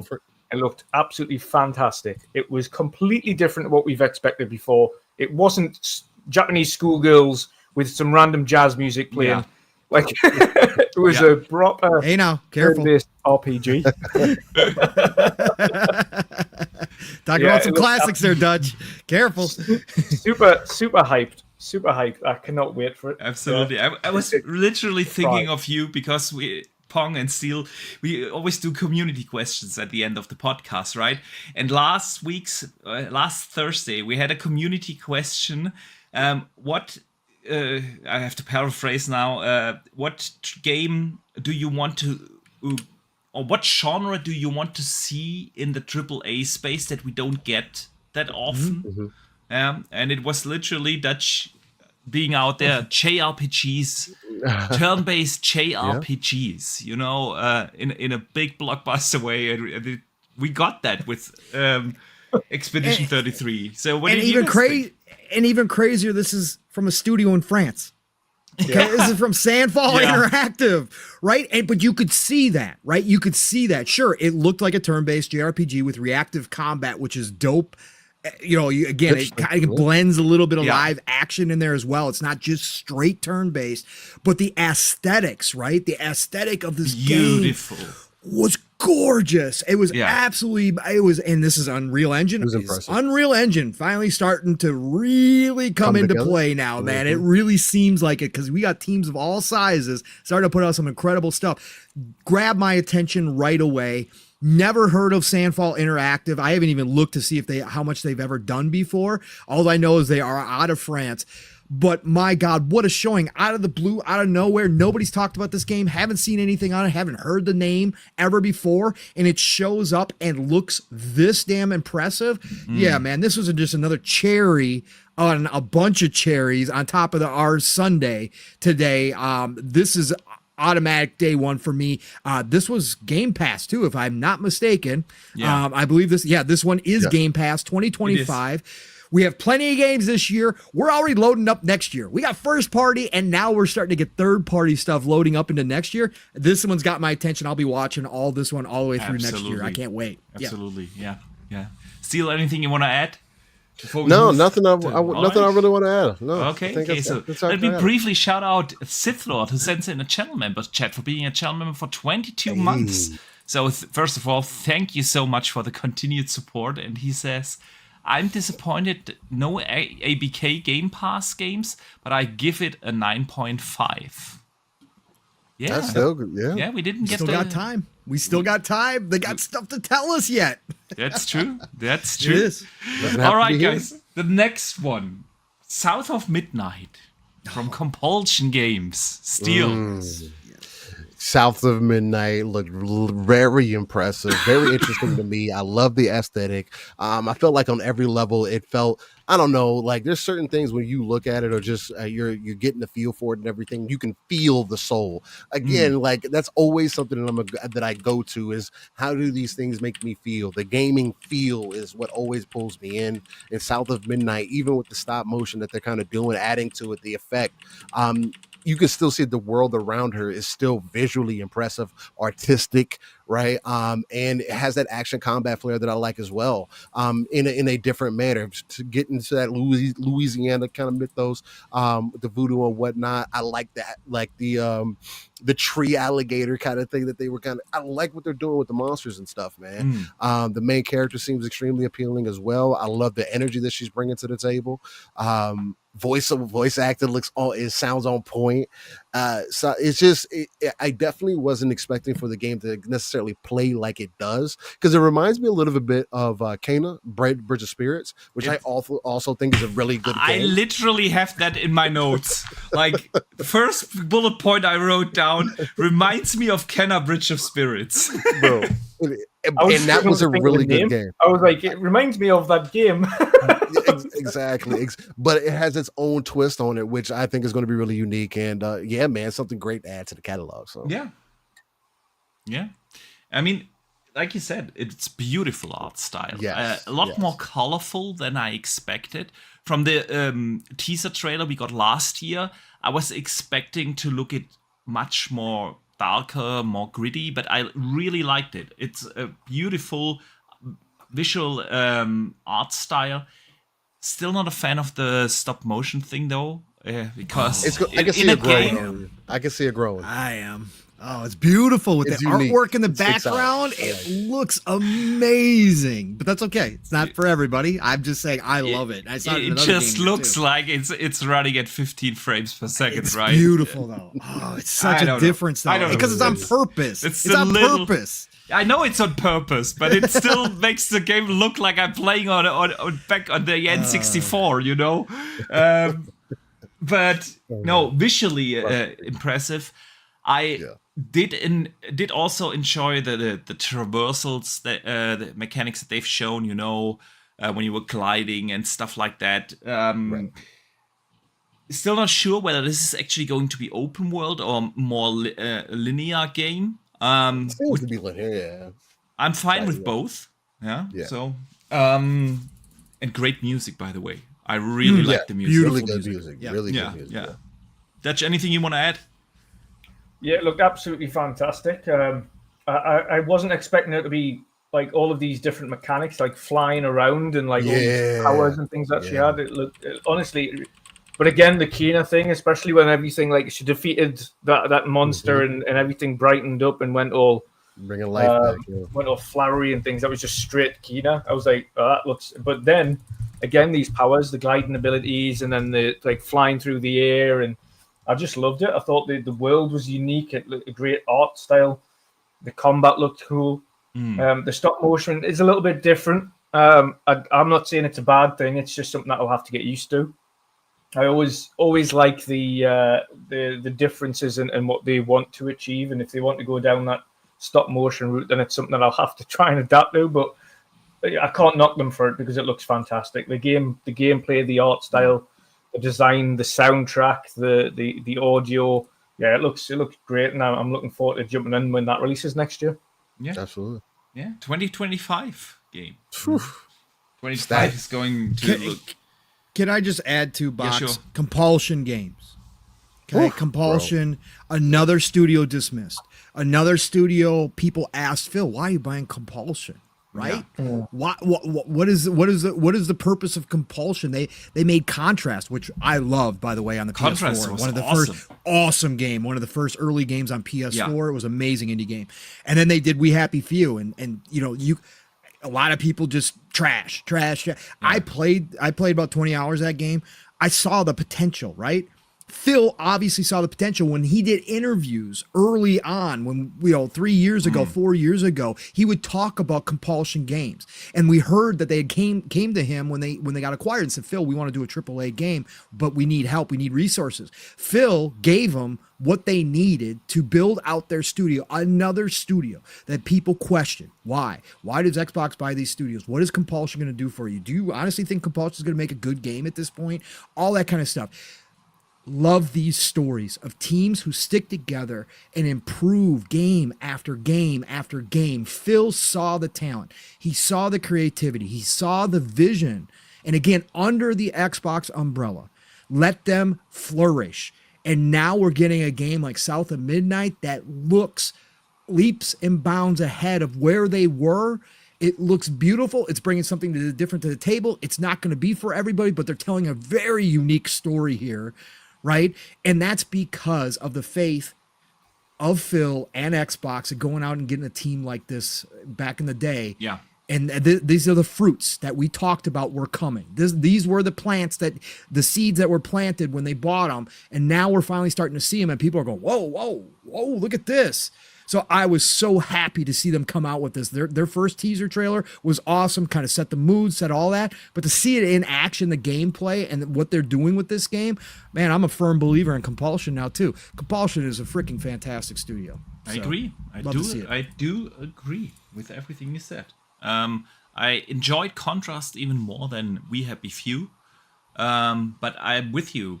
With We Happy Few, they tried probably something a little too big for the budget and team that they have and the resources that they have. Yep. But there was potential there. And with South of Midnight, I can't wait. Stop motion. Yeah, they have to convince me about that, but I probably will get used to it. But after all, it's great. So let's move on. The next game, I want to skip over it, if that's fine for you, because that was the WoW trailer, World of Warcraft. And it's great to see it here, though, right? It's huge. Yeah, it's still massive IP. To see it on the Xbox stage, to realize that they own World of Warcraft now, and you got those Blizzard cinematics here, it was still awesome to see it, man. I was smiling. It was great. My only thing is, like, we were sitting there and we were like, the only thing we were thinking the entire way through was Xbox. Console? Is it coming to console? Yeah. We're just waiting. I was like, this is going to light the internet on fire if this goes to console. And then we're like, PC. I was like, the big opportunity there. I think if that said PC, the boomf, that would have took off even more. Yeah. But yeah. All right, let's talk about Metal Gear Solid Snake Eater. What's the next game? They've shown gameplay. Visually, it looks good. It felt to me like there were some frame rate issues in that game, but I'm not sure whether that was the stream or whether it was the actual game. But yeah, I'm not a big Metal Gear guy, so I let someone who's a little bit more excited about it talk on that. All right. Well, I think I'll go because, well, I don't even know if I'm actually the one that could even speak to it because the first time I played Metal Gear is Phantom Pain. And I really loved Phantom Pain. I love the dog mess out of it. I thought it was one of the better games that I've played. They had really good multiplayer as well. And the story was, it was crazy. Like, it helped me understand why people say Kojima is an interesting person, because that game was definitely interesting from top to bottom. But I really enjoyed what I played of it. And as soon as I saw the reminiscence of the Phantom Pain gameplay, the mechanics and everything, how Snake moves around, I was like, yeah, that's day one. I'll play that. So man, I think it's really dope to see here, mainly because Metal Gear is more so something that I've always associated with PlayStation. It being on an Xbox stage is, I think, sending a message personally. Yeah. But I get if people don't want to see it that way. Sure, it's an older game. But correct me if I'm wrong. Again, I've never played Metal Gear outside of Phantom Pain. Did the old game look like that? not even close. So hey, that's all I'm saying. I'm not a Kojima fan. That's no secret. What box? You're kidding me? No, I've never heard that out of you. What? Yeah, I'm joking. I just can't get excited about Kojima games. I haven't played a good game from him. Silent Hill, I'll give him that, but that's about it. And I'm no fan of the way how he tells stories. I'm not a fan of the gameplay. Feels clunky. It is convoluted, weird stories. The same goes for Death Stranding and Metal Gear, and so I'm not a fan. I'm happy for the people who do enjoy it. But Dutch, do you want to say anything on that? I haven't ever been the biggest Gears fan. I loved Gears 1. I liked Gears 2, but then I went kind of off Gears. You don't like Gears? You don't like Gears of War? Oh, not Gears. Dear me. You can see it's been a long day. Metal Gear Solid. Love Metal Gear 1. Love Metal Gear 2, but after that, when it kind of went off it, didn't really like the newer iterations, especially like Phantom Pain and things like that. I think it went a little bit strange on that, but the first one was like a real kind of classic favorite.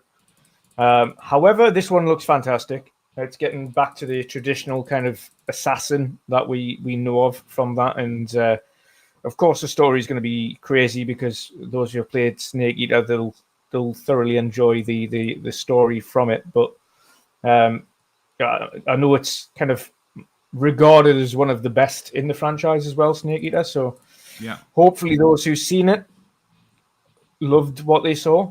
I'm going to be playing it regardless because it's a game that I haven't played. So yeah, I'm looking forward to it. Okay, all right. So, Sea of Thieves was next. No surprise there. Oh, yeah, no surprise. I got some news on Gears E-Day too, if you guys are interested. Okay, let's hear it. We can save it if you want. But okay, bet. So this is from Shinobi 602. Shout out to Shinobi. But apparently, it's not a spinoff, but a new entry in the mainline Gears of War saga. The Coalition is content with the stories told in Gears 4 and 5 and isn't abandoning them, but making this new game was an opportunity they felt too good to miss. The team is looking to recreate and improve on the series' classic cover shooting, revisiting the tone of older Gears with truly next-gen tech. Takes place 14 years before the first game, tackling how an ill-prepared Sarah responds to a surprise Locust invasion. Very intentional in recasting the Locusts, not simply as foes, but as living nightmares. Let's go. Oh, yeah. Design team prioritized redefining the Locust drone, which had become simple fodder as the series progressed into something fearsome, physically intimidating, and utterly brutal. As should be. The fear of encountering the Locust for the first time is central to the game. Desperation as Marcus fights a drone for the first time hints that the origin of the Lancer chainsaw will be part of the story. Narrative follows the early stages of Marcus and Dom's brotherhood, bonding over loss of Dom's older brother, who was close to Marcus. And then over 100 times more environment and character details than Gears 5. Hardware ray trace lighting, reflections and shadows, next generation destruction and gore, and cutting edge animation technology. And this is on news.xbox.com as well. Oh, yeah, love it. Looks fantastic. Love it. Like, every bit of detail I've heard about it and read about it, it just looks fantastic. So yeah, I am so happy they're going down and focusing on the horror and the grit again, because that's what we were asking for. Everybody that talks about Gears mentions the one thing we want from the franchise is to return to that more horror route that it started out on. And I'm so glad they are. And not just the horror route, way back when things first kicked off, means they've got space to kind of work with. It's 14 years before the first trilogy started. They've got a little bit of space to have E-Day, and then maybe even another couple of games in the franchise based on that. 1 or 2, yeah, true. It's pretty dope. I like the idea. I like their headspace. That's what I wanted. Damn. It sounds fantastic. What you just read from Shinobi. Yeah. listen, that's the unfortunate part about doing post-show directly after the showcase, right? Yeah. You will learn a lot more over the next couple of days. And actually, I was thinking they mentioned beforehand that they are not going to have an extended showcase, but that they are going to do podcasts throughout the week. Hey, and maybe we'll even learn a little bit more about Gears. But yeah, I can't wait now, even more so. Shall we continue in the show? Because we have only covered about a third so far. Yep, big show. A big show, indeed. So, Flintlock was next. I skipped over Sea of Thieves, right? If that's okay for you gentlemen. That's fine. Quick addition. It's going to be awesome to play in a giant ship, that galleon, which I kind of asked for a long time ago. Give me a giant galleon that will be like absolutely decimate everybody on the sea, and they've done that. So I can't wait to see what happens with that. That's going to be fun. But yeah, I appreciate not a lot of people want to talk about Sea of Thieves, so we'll skim over it. But it's a nice addition. It's a nice addition. I mean, it's more Sea of Thieves, right? So A44 Games, Flintlock. Dutch, you did your community indie showcase this year, and asked me to do a video about my 3 most anticipated indie games, and Flintlock was one of them, and rightfully so. It looks just so good. I don't know about you guys.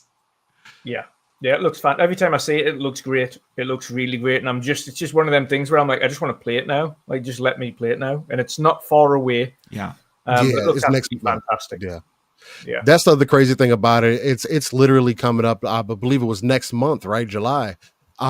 Which is going to make July 18th, a terrible month. It's going to make July a terrible month. I have the first Descendants dropping at the top of the month. That's an endless game. Then I have that game. But before that, I got Elden Ring sitting on the corner with an expansion. Bro, but that's this month. That's what I'm saying. The lead up is crazy. Yeah, but I feel like July is still 18th of July is a good date. There are not that many games, like bigger games, slotted for July and August. So I feel like that is, very end of August we get Star Wars. But I feel like that's a very good spot because, besides the Elden Ring DLC, we have no major AAA releases coming. And so for an indie game, I feel like that's a good slot. Yeah, for sure. But Flintlock overall for me, I've been interested since they first released a trailer for it. I want to say almost 2 years ago.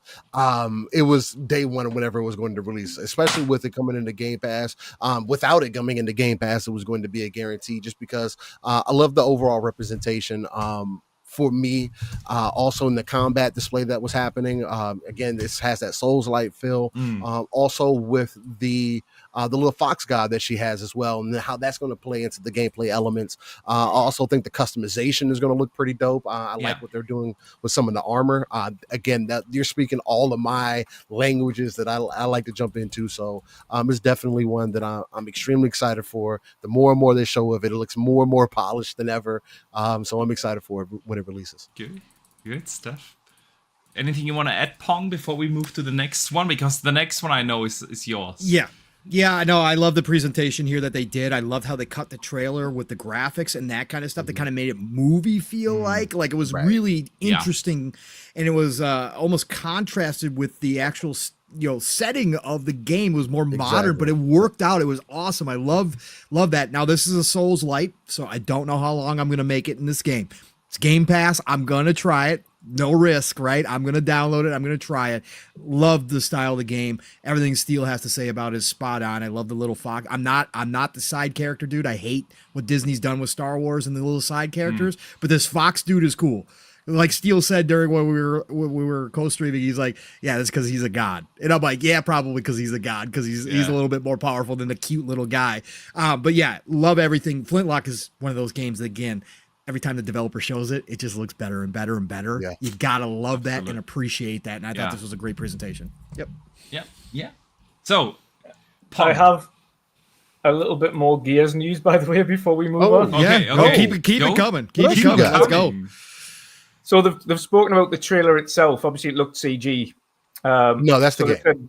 Blur developed the trailer hand in hand with our team at Coalition Gears using Unreal Engine 5. The trailer was developed with in-game models, textures, environments, and props that the players will see in the final game. Absolutely. It follows the same method that we used for the Gears of War original trilogy trailers, which were made in Unreal Engine with in-game assets, showcasing the true technical capabilities that push this further with Unreal Engine 5. Yeah. So, yeah, what thought Hellblade was fake? I didn't think this was CGI, honestly.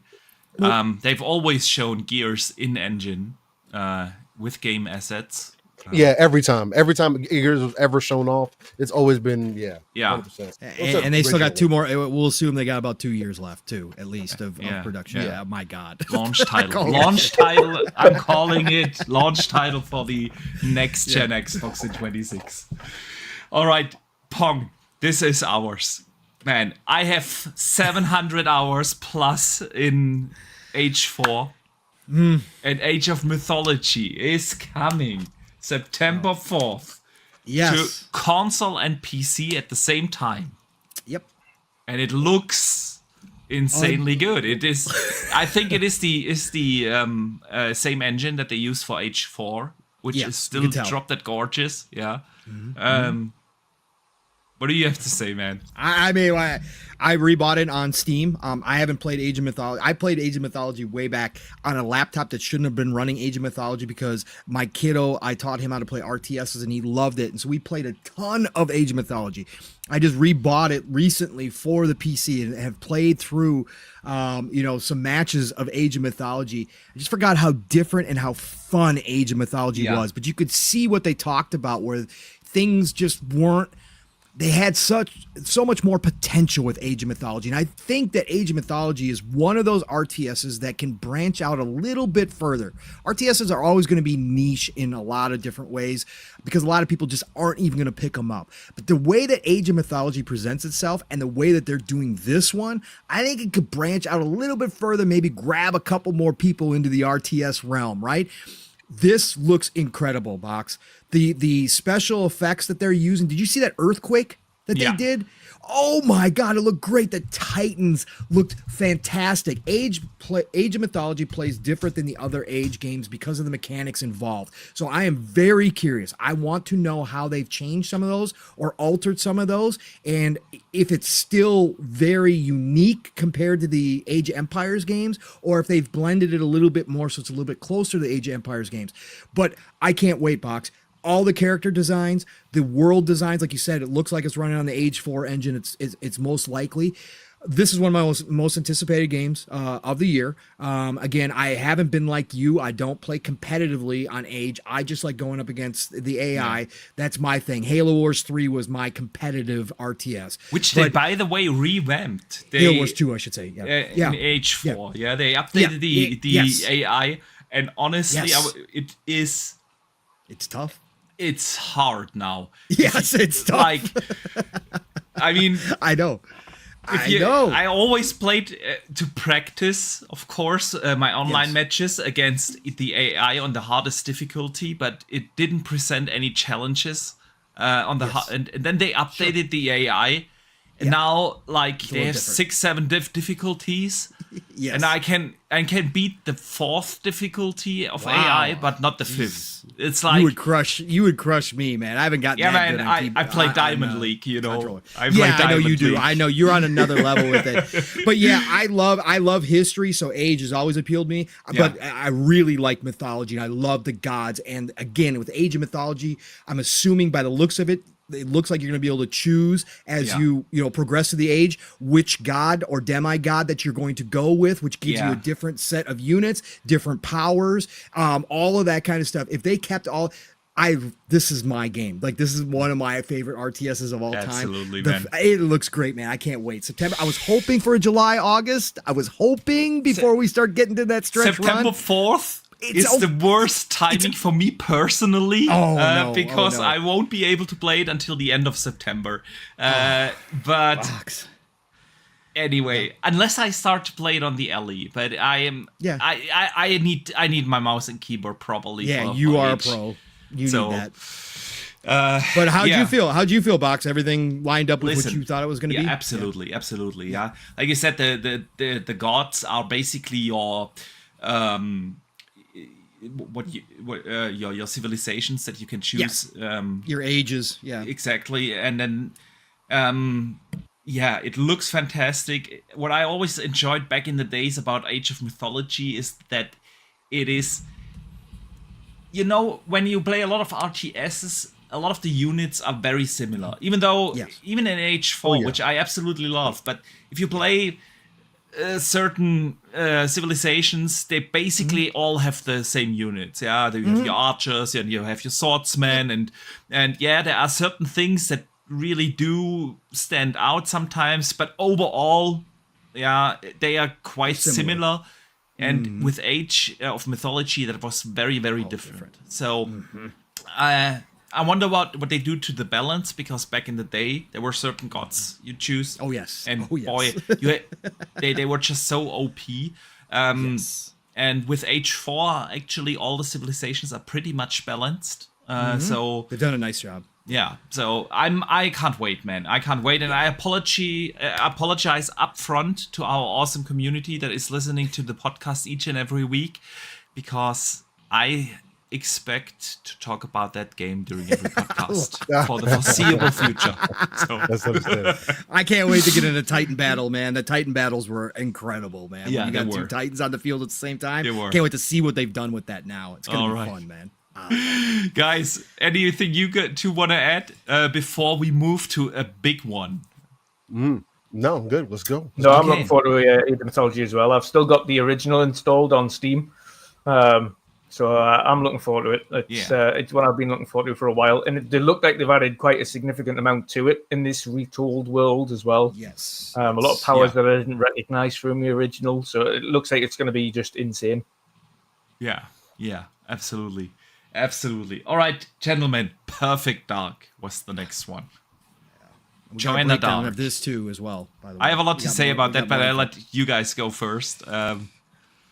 We got new details on this one too. This comes from Okami 13 on X as well. We've gotten a breakdown of so I'll just lead with this and then we can kind of break it out. But open to new and returning players, set in near future in Cairo, Egypt. Single player experience with a set of missions that give you choices on how to complete them. Big focus on stealth, parkour, and gadgets, melee and gun combat. The initiative wanted to blend elements of FPS, immersive sims, and stealth action games. Joanna Dark is an agent for Datadyne. She will make mistakes and learn from them throughout the story. Perfect Dark's world has been affected by the Cascade, a series of natural disasters that make large areas uninhabitable. A hyper corporation known as Core Mantis creates a solution known as the Gen Network and deploys it in Cairo, protecting them from the elements. Other rival corporations have emerged. Gadget examples create deepfake voices to trick enemies, scanner, and more. Coming to Xbox Series X and S, PC, and Game Pass. No release window yet, but yes. So I just wanted to break those down. Yeah. So no multiplayer. No nothing. No mentioning of multiplayer. I mean, that was one super important element of the original on the N64, right? I mean. Yep. Rare back in the day had massive success with GoldenEye, but they lost the license for James Bond. Yeah, and that's why they didn't do a GoldenEye 2, but they had to do a Perfect Dark. That was the origin of the original Perfect Dark, right?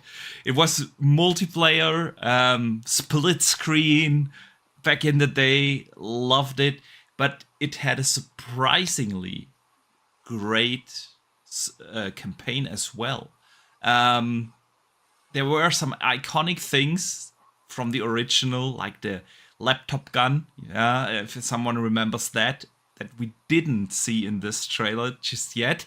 I was like waiting. Okay, they have to put the laptop gun in there, but I didn't see it. Didn't matter. It looked phenomenal, but I'll say more on it in a second.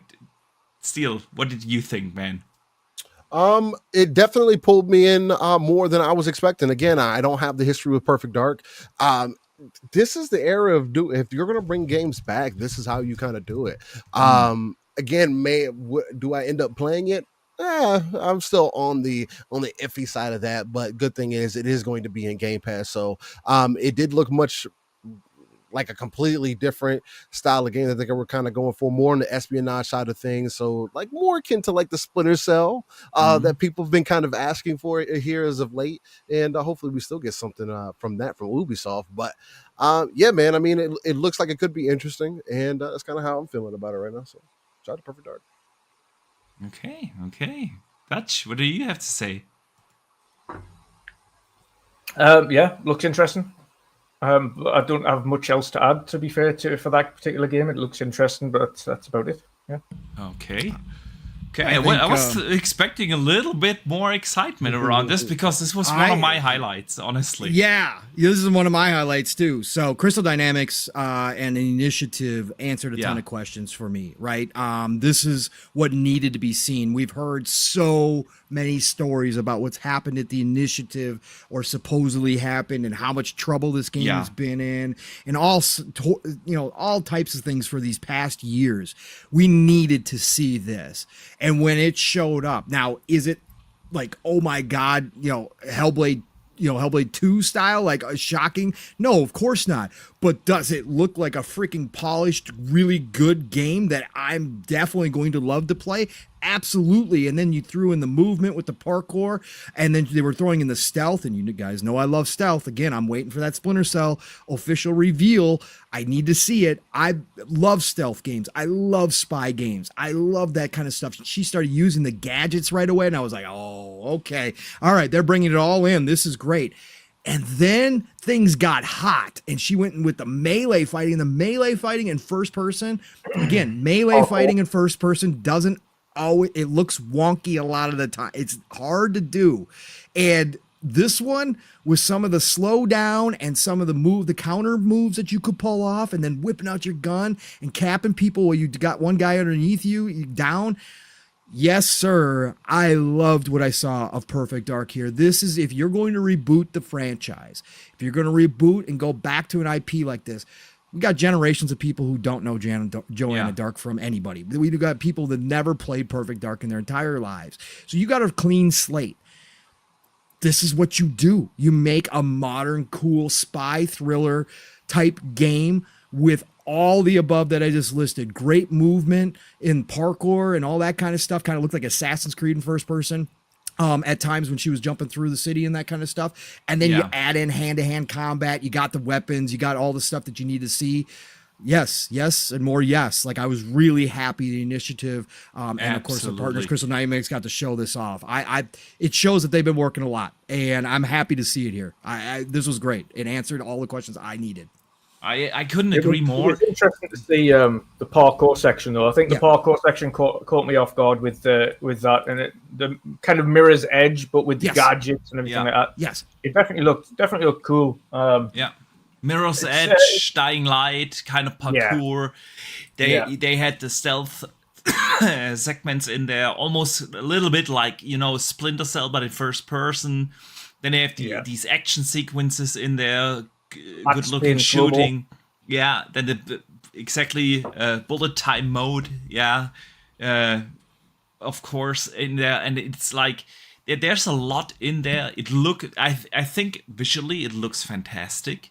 Not every game is going to look like Hellblade 2, and that's totally fine, because Hellblade was also a super linear game, with and they handcrafted that game, the 5 hours of it, over years, and it does something very special. I really, really liked Hellblade 2, don't get me wrong, but not every game is gonna look like that, and they're clearly going for something entirely different here, and it looks fantastic on a technical level, and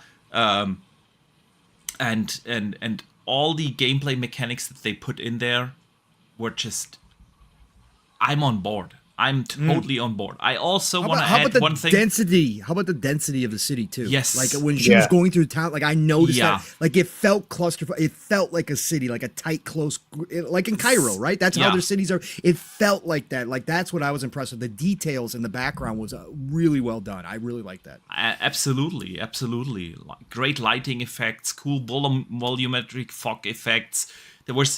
I'm totally on board, and I want to add one thing. For those who played the original back on the N64, I do kind of like that they seemingly move away from the alien setting. Yeah.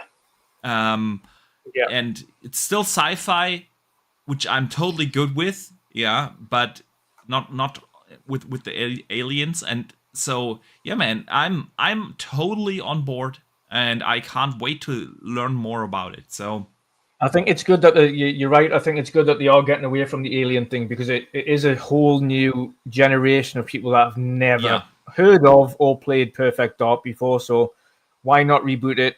Just keep the mechanics that people enjoyed, the stealthy things and the gadgets and the tools, but make it new, go in a different direction. And I like that it isn't aliens, because that's the one thing about the original that was a bit yeah. So yeah, I'm absolutely sold on Perfect Dark. Let's move on. Matt Booty came on stage. Yeah, that is it.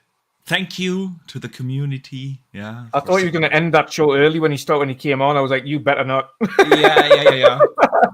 Overall, I was actually a little surprised. It had a runtime of 80 minutes.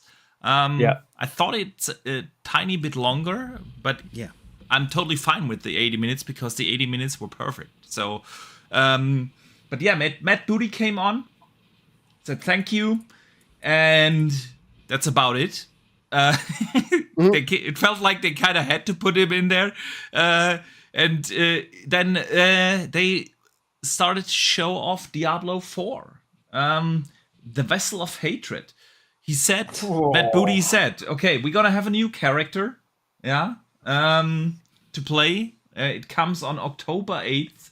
They didn't, I don't know if anyone noticed it, they didn't say it's going to Game Pass. So they did at the beginning. Matt Booty said it was Game Pass day one. Like, everybody can play this in Game Pass. Did he? Because it was not in the logo, and after every other game, they put this played on Game Pass day one, and it didn't do that with the Vessel of Hatred. So, okay, maybe someone in the chat can confirm for us if there are any news out there, whether it's going to come to Game Pass or not. However, then they've shown the entire intro cinematic for Vessel of Hatred. I love that they are going back to Nyrel, right? I still would have loved to see... Just to go into that, they have Game Pass have put out. I've just checked the Game Pass thing that they've got, and Diablo 4 Vassal of Hatred is on there. Okay, very good. So yeah, I really do like that they go back to Nyrel. I would have loved to see the new character, learn what the new character or the new class you can play is going to be, and I would have loved to see a little gameplay, see some new biomes, and see the new character. But overall, I'm a huge fan of Diablo anyways. I'm enjoying Season 4 right now. Super addicted again. I have my Season 4 character already up to level 85. And I can't wait for Vessel of Hatred. I don't know about you guys.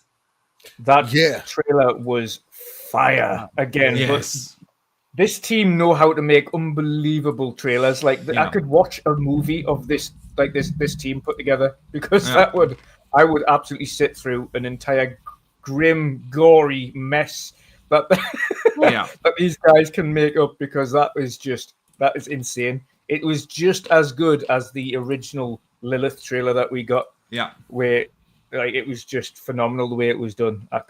It always gets you. Every time I watch their trailers, they're just fantastic. Agreed. Yeah, I'm 100% right there as well. I mean, that sequence gave me the same feelings I did at the beginning of the game when Lilith was being summoned back. Yeah. It made me cringe. It made me feel something. This is part of the reason why I don't like horror games or watch horror stuff. Because I get real, like, I start feeling like some of that stuff and it makes me feel strange, and I can't, like, I gotta like squint real hard. Like, it just makes me feel weird. But I love it when Diablo delivers it, because it's just something that they've always done from the beginning, and that's what's always stuck out. It pulls you into it, regardless of how I may feel that Diablo should be, as the grandfather of this genre, should be doing much better than what it is, especially in comparison to others around it. You cannot deny the story content. There's nothing remotely close as an ARPG when they deliver story content to you that pulls you in, keeps you interested, makes you want to push on to the next objective, get stronger so when you fight that next boss, you get those victories and really feel good about the game. So I'm excited about it. I think a lot of the things that we got into after we beat the game. Well, Steele and I had like a 45-minute conversation, bro. It was deep. Yeah, we got real deep in what we was expecting, and this is maybe even greater than what we could have wanted. So yeah. By the way, gentlemen, Call of Duty Black Ops 6 is already reaching the top selling game on Steam globally. Jesus Christ. Surprise. With, by the way, it's 306 gig. Yes, it's 306 gigs. No way. Yes. That's crazy. That's half my hard drive, man. Yeah. Yes. Yeah, that it's is crazy. Yeah, that's a massive game, man. Oh my God. But I just can't believe it. Hours after the trailer. Jesus, man. And let me say this real quick too about that. I was watching the Xbox stream, and there was still over 400,000 people in that stream when Call of Duty Direct was on. They had reached over 500,000. But the funny thing is, you guys know how streams go. If you watch the chat, big streams like that, it's usually everybody just terrible, disappointed. Let me tell you something. The vast majority of comments for Call of Duty and everything they talked about was WWW. We're so back, boys. 10 out of 10. Like, everybody was happy. Like, you rarely ever see that in one of those chats. I was telling the guys when we were co-stream, I was like, I don't ever remember seeing a chat that was like that big with that many people positive about what was happening on the screen. It was crazy. So anyways, Diablo, Vessel of Hatred, one of my, I've 400 plus hours in Diablo 4. I love this is the best story they've ever had. Please, I said this before the acquisition was ever completed. Give their cinematics team as much budget as they need. Go expand that Blizzard cinematics team out and have them do the cinematics for every one of your first party big games. Have them do the cinematics. Have them go make a World of Warcraft movie. Have them go make a Diablo movie, because this stuff that they produce, like Dutch said, I would rather watch that than 90% of the stuff Hollywood's putting out. Like, they are so damn good, from the acting to the writing to just how the cinematics make you feel. Again, the Diablo 4 story, I was engaged from start to beginning. Those scenes with Lilith are make me speechless at times. Like, I go back and rewatch them again just to see them. So Vessel of Hatred just continues that forward. Sure, would I've liked to know in the class right out the gate and seen some gameplay? Of course. But again, I was there just to see the cinematics, to be real, because I wanted to see where the story was going. Like Steele and I just talked about, we had this huge, long conversation afterwards. We had a real good inkling of what was going to happen to that girl. She had way too much confidence in herself to be able to take the stone with her and get away with it. Like, we kind of knew where it was going. To see it play out, though, was like, oh my God. So this expansion is going to be huge. It's going to be hundreds of more hours in Diablo 4 for me. I can't wait to see what the new class is and check it out. But yeah, this was great. This was absolutely the way that Blizzard does things. Again, you saw the Activision and Blizzard advertising campaigns on full display, why they are some of the best, from Call of Duty to this Vessel of Hatred. Like, it's just phenomenal what they do over there. They know what they're doing. They're masters, and this just continued. I was so pumped to see this trailer. Yeah. Nothing I can add. It was simply fantastic. I'm itching to talk about the next game, though. Fable. Get to it. Yeah, get to it. Yo, get to it. Fable. If that's all right, channel, I want to go first with Fable. Talk. Do it. Go, host. Come on. Listen, I know people are still kind of angry about the face and how she looks. Custom characters, man. But I don't want custom characters in a Fable. Okay. Honestly. Like, it has always been about really written out stories for a certain character, and I don't want that. Not every game needs to have customized characters. And is she the most or the prettiest female character we've seen in a video game? Probably not, but who cares if a game looks Neither is Joanna Dark. Fantastic. Yeah, true. It looks absolutely phenomenal.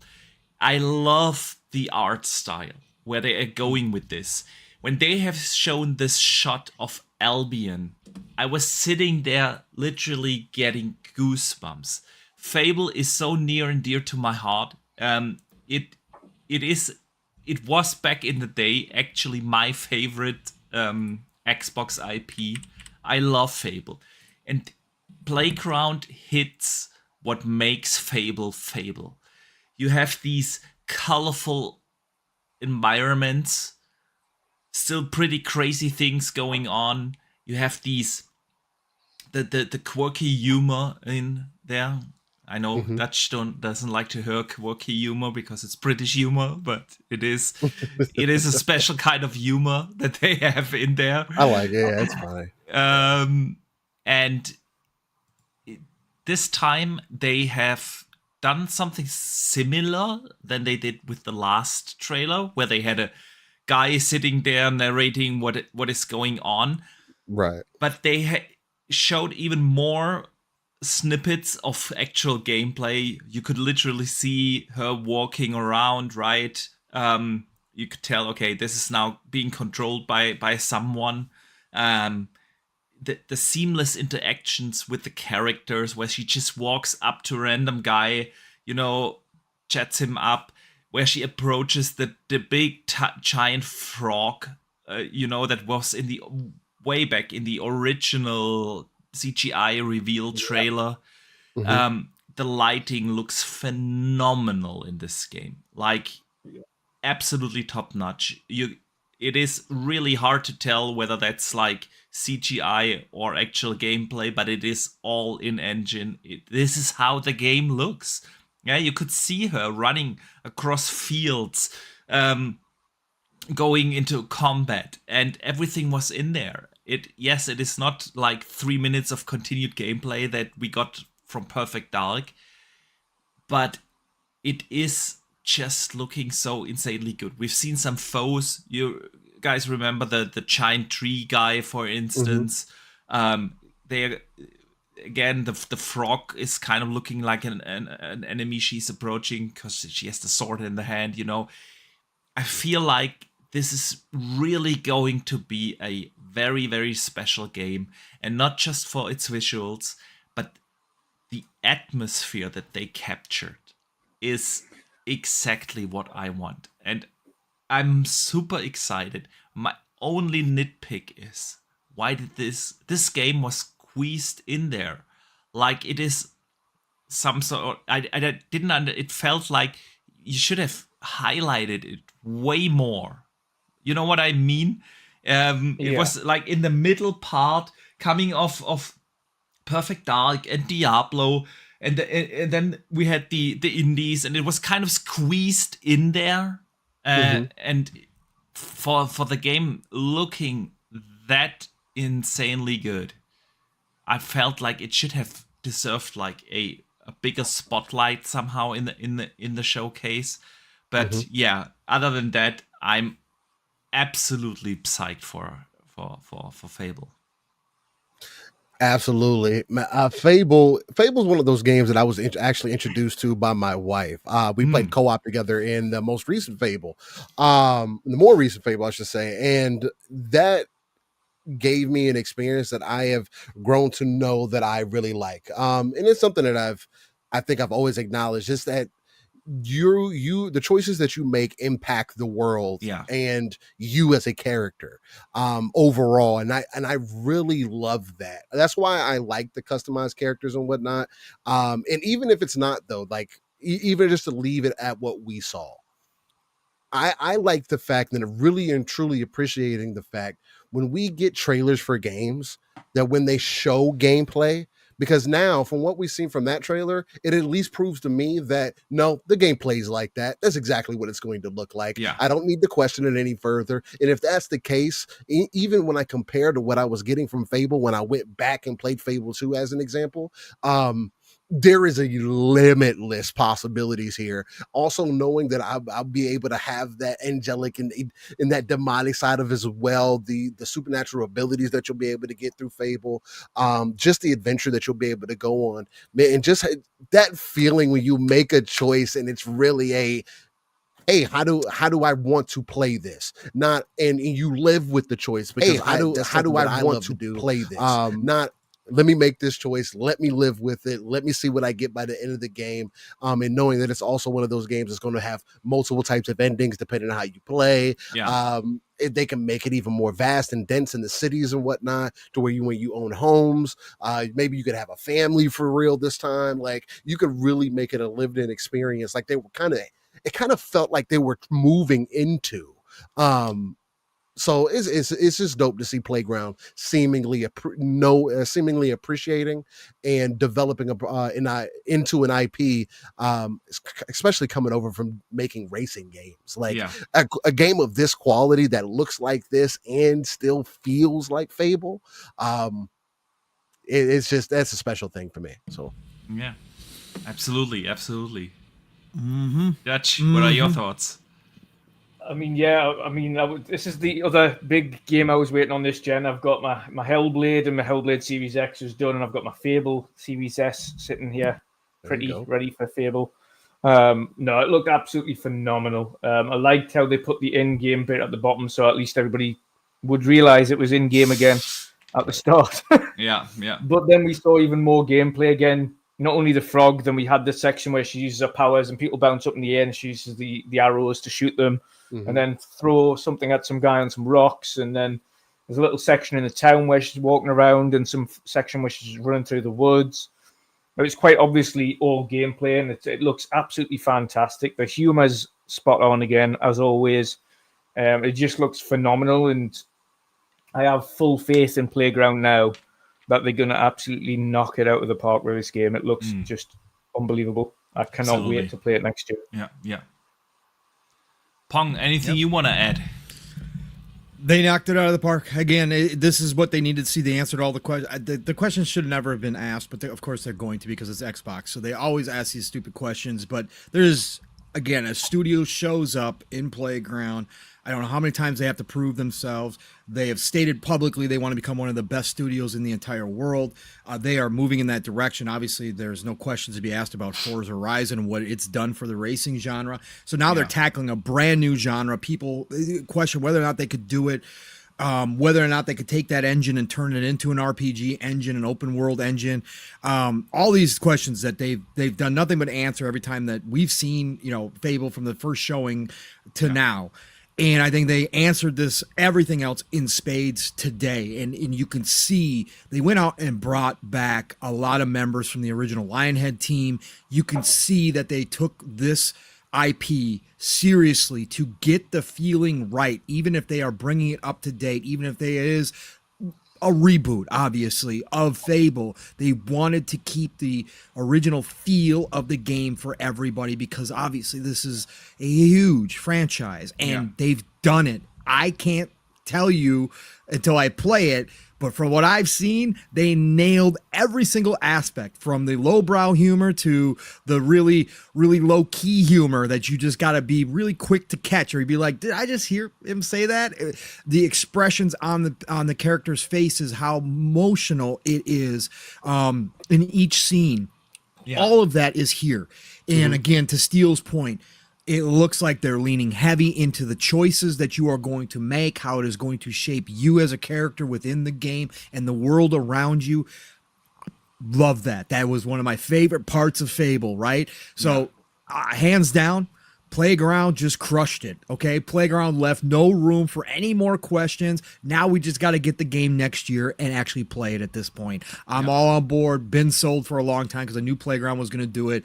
But now, again, with the gameplay that I've seen, this is going to be a gorgeous, jaw-dropping type game in a big open Fable setting. With all the stuff that I love, magic, swords, arrows, weird creatures, funny characters, like, give it to me now. Feed it directly into my veins. I'm here for it. So let's go. That's the spirit. That's the spirit. Guys, 2025 is going to be Fable year, and I can't wait. Yeah. All right. Next up in the showcase, we had 3 indie games. It was Fragpunk, Winter Arrow, and Mixtape. You guys want to talk about those, or would you be fine? I can talk about was like an acid trip. Mixtape was made for Gen X. I'm all in. That soundtrack alone sold. Like I sold, and that was like an acid trip. That was just like hallucinogenics. The game, awesome. It was awesome, man. I am totally sold on that game. Like it's coming to Game Pass, I believe. Yeah, it's Game Pass 2025. I'll be there day one, downloading the hell out of it just to listen to the soundtrack. Yeah, because my God, it is a '90s kid. I mean, I was born in the '70s, so I was more '80s and then '90s, but it's Gen X, man. I'm all about that. That game was cool as hell. And I got to say, Fragpunks, another competitor in the Contraband space, it actually looked more interesting than Contraband ever did. They bringing something unique with those cards that benefit both you, your team, but also affect the other team when they did the big head mode for easy sniper shots. I was like, oh, okay. Out of nowhere. Concord. Yeah, Concord. What did I say? Yeah. What did I say? Oh, Contraband. Yeah, no, I meant Concord. Sorry, Concord. Yeah, geez. I'm old brain too as well, and I've been talking all day. But yeah, Concord. I thought this was more interesting than anything Concord showed. I'm not the biggest 5v guy. I'm not the hero shooter guy. I will play them. I enjoy them from time to time, but this one actually was unique, and I was like, okay, I'm sold on this. This is great. It looks cool. That's all I got to say. All right. Yeah. That's the next one is yours, Flight Sim. Showed up. Yes. Looks up again, as always, looks absolutely fantastic. I wouldn't have minded not seeing it, to be honest. But every showing that they show just shows what the sort of Team Asobo is capable of in with Flight Sim. It always looks absolutely phenomenal.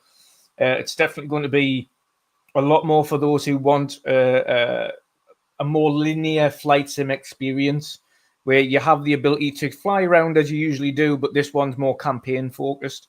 So you have missions set out in certain areas. You can be a firefighter, you can be a delivery guy, you can be a safari pilot, you can be like some kind of crane operator. It's some delivering massive things for buildings or whatever it may be. But yeah, it's a more focused Flight Sim, which is the first time they've ever done that, by the way, like an actual focused Flight Sim for careers.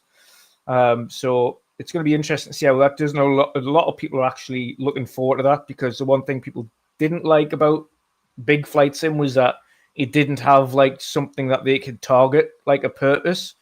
The people who don't usually do Flight Sims go on to that and like, it looks pretty, but there's no other than point A to point B. There wasn't much else that they could do in it. Talking to me. So I think this will attack that subsection of people that want missions or like a purpose in the game. Yes. So I think it will maybe even do a little bit better, but it looks fantastic as always. But you expect no different from this studio. True. November 19th. Yeah, I think Asobo's knocking it out of the park again. It's just Pong brought it up while we were watching the show. It's just the fact that we can even consider having flight sim on consoles. Period. We're living in an alternate universe. That's something that I just never imagined was going to be a possibility. Now that they're more so gamifying it, now the excuse for people can no longer be, oh well, it's flight sim. It's just a simulator game, right? That's what people used to say about Forza, although it's a racing game. And it's been one of the better ones over the decades. So now Flight Sim is more gamified. Again, what Dutch was speaking to is exactly me. I am the guy who you need to give me objectives so I can be interested in really jumping in and getting to, because I'll even go try hard mode on it. Oh, I don't need to I don't need to take any damage. Great.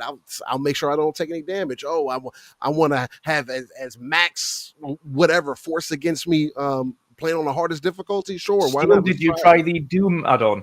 Sorry, not the Dune add-on. I've never played Flight Sim. I haven't played the new Flight Sim. I've only played Flight Sim back in the day. They've got Dune on this one, the current one. The Dune expansion, where it's mission based. So that's the only kind of thing that they had was Top Gun and Dune, where the only real mission based stuff on there. And there's some mods too, I think, for sure. Yeah. There's loads of mods where the community have created missions. But those two, if you want the kind of inkling as to the kind of things you can expect, maybe try that, and before the 2024 launches. Honestly, I'm willing to already give 2024 a try just because of what they've offered. I mean, it looks like they've actually tried to expand it out, and everything is a bunch of different things to do, along with still giving you that ability to travel and go see these places that you want to do and everything. So again, it looks like they're listening to the community, really paying attention. And again, this is what you look for from, hey, it is a game. Let's make it a more gamey, at least give you the option for it natively out of the box. And so you can experience it. So that's super great to me. Looked even more impressive than the last one. That's what's crazy. Hey, Box, I might have some good news for you, brother, by the way. Okay, go ahead. Maybe Age of Mythology Retold has a premium upgrade path, and it gives you 7 days access early. Ooh.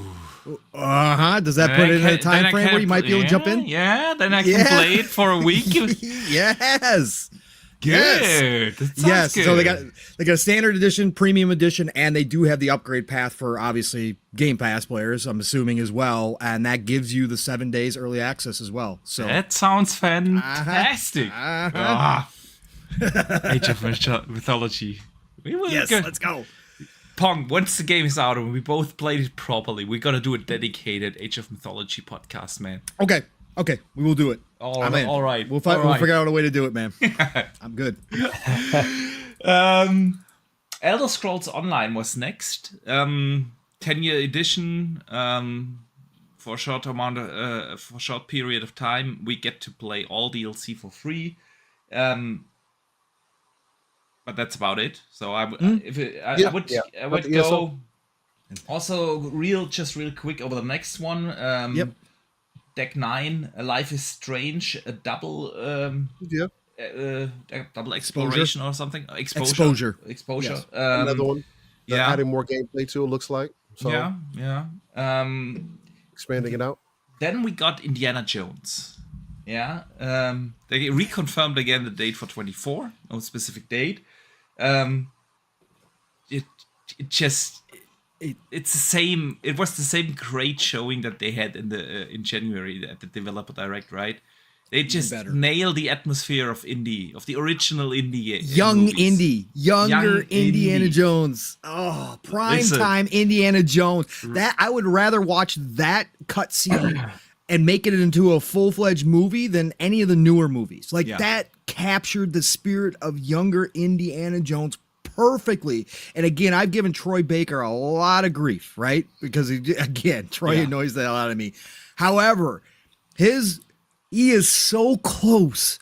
He's done so much work and put so much effort to get close to Harrison Ford. It's uncanny. There are moments where it is Harrison Ford, and I gotta give the guy credit. It adds to the experience. Seeing Harrison Ford's face, even though it's Troy Baker's voice, it's close enough where I can convince myself that it's Harrison. And it just adds to it. They nailed everything. That whole scene between him and the German dude was crazy, man. It was crazy. Although I must just say one thing on that. Yeah. I knew you were going to come in. I knew you were going to come in here, Boxenberger, but yes, go ahead. In every game and movie I have seen made in the US, they never feel like the necessity to give a German guy a German voice acting job. You know, the German words that they how they pronounce it. I was like, what did he say? Was that supposed to be German?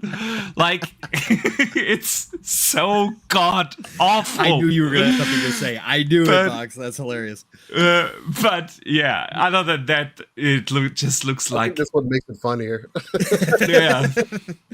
Like, unfortunately, because I definitely feel you, Box. I mean, being half German myself, it's like, it sounds so stereotypical in that way, right? It's yeah. But yeah, man, if I'll say Indy did more this time for me than it did last time. Am I still interested in playing it? Not really.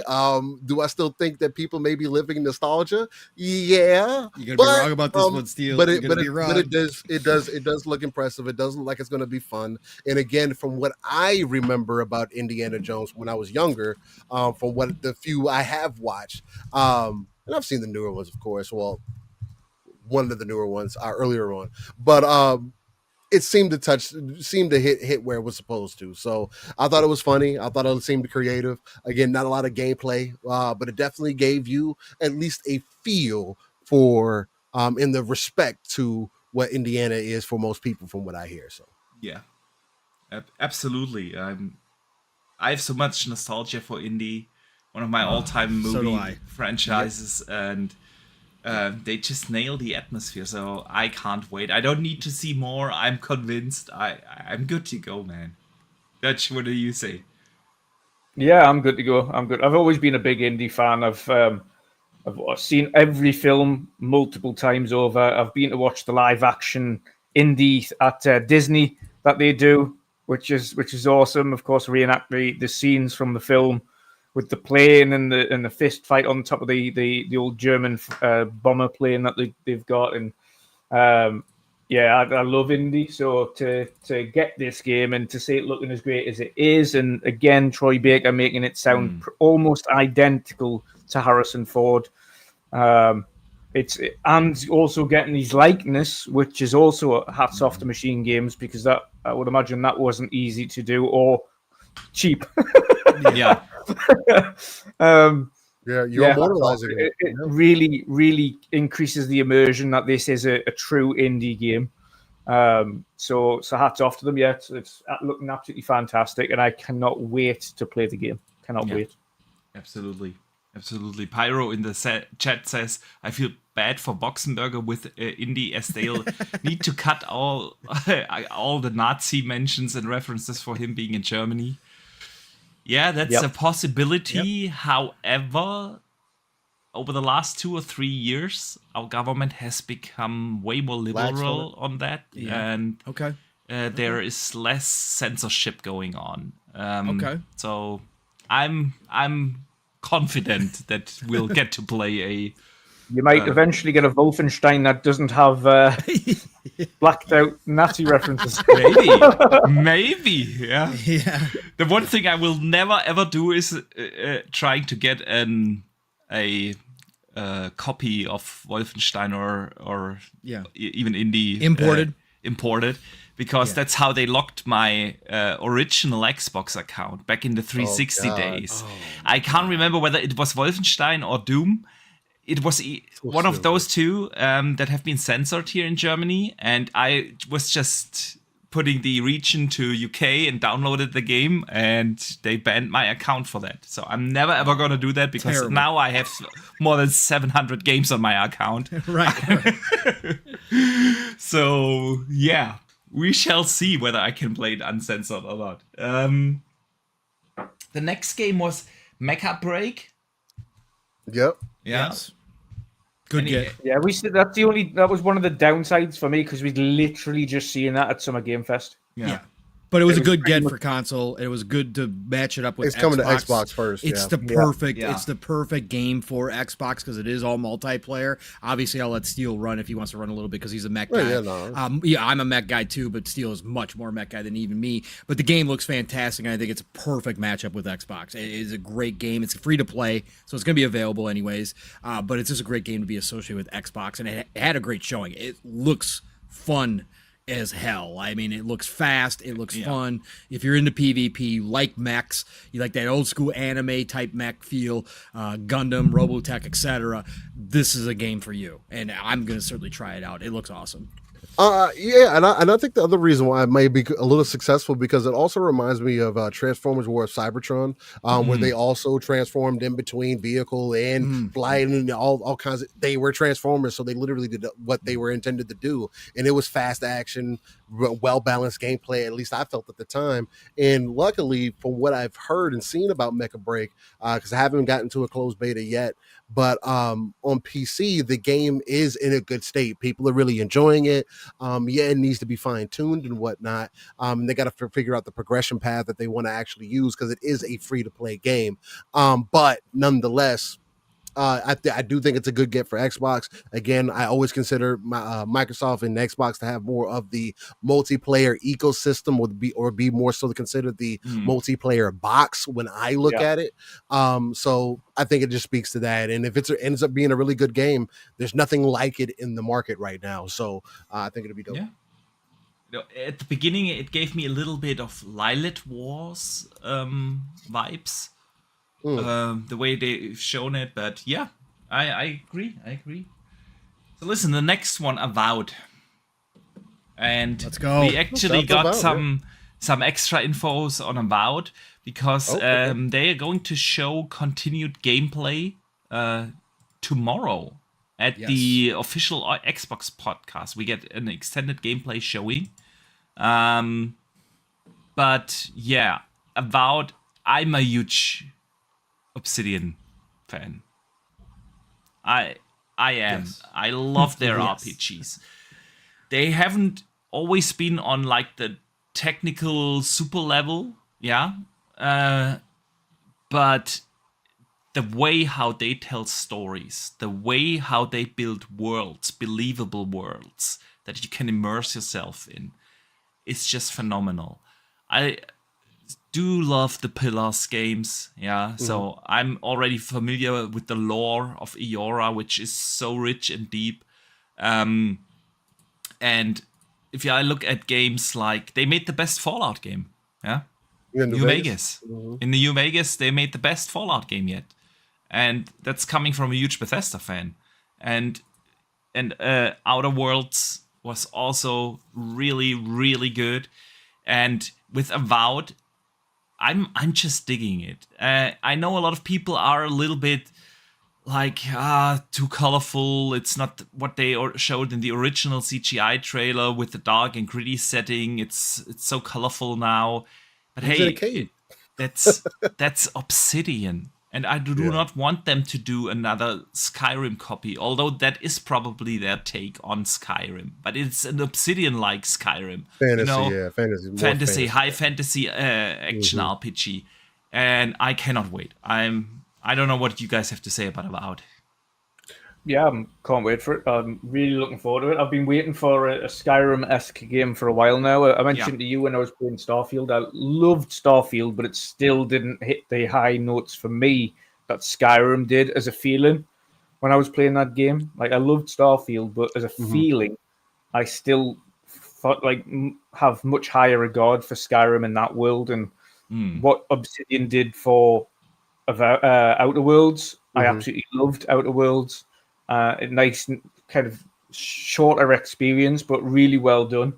And I can't wait to see their take on the Pillars universe in the Avowed game as well, and kind of feel that. But I think it's going to be awesome. And I am a big fan of not every game needs to be 300 hours long in order to be a great game. I'm so glad this is a more contained 30 to 40 hour experience. 40 hours. Fantastic.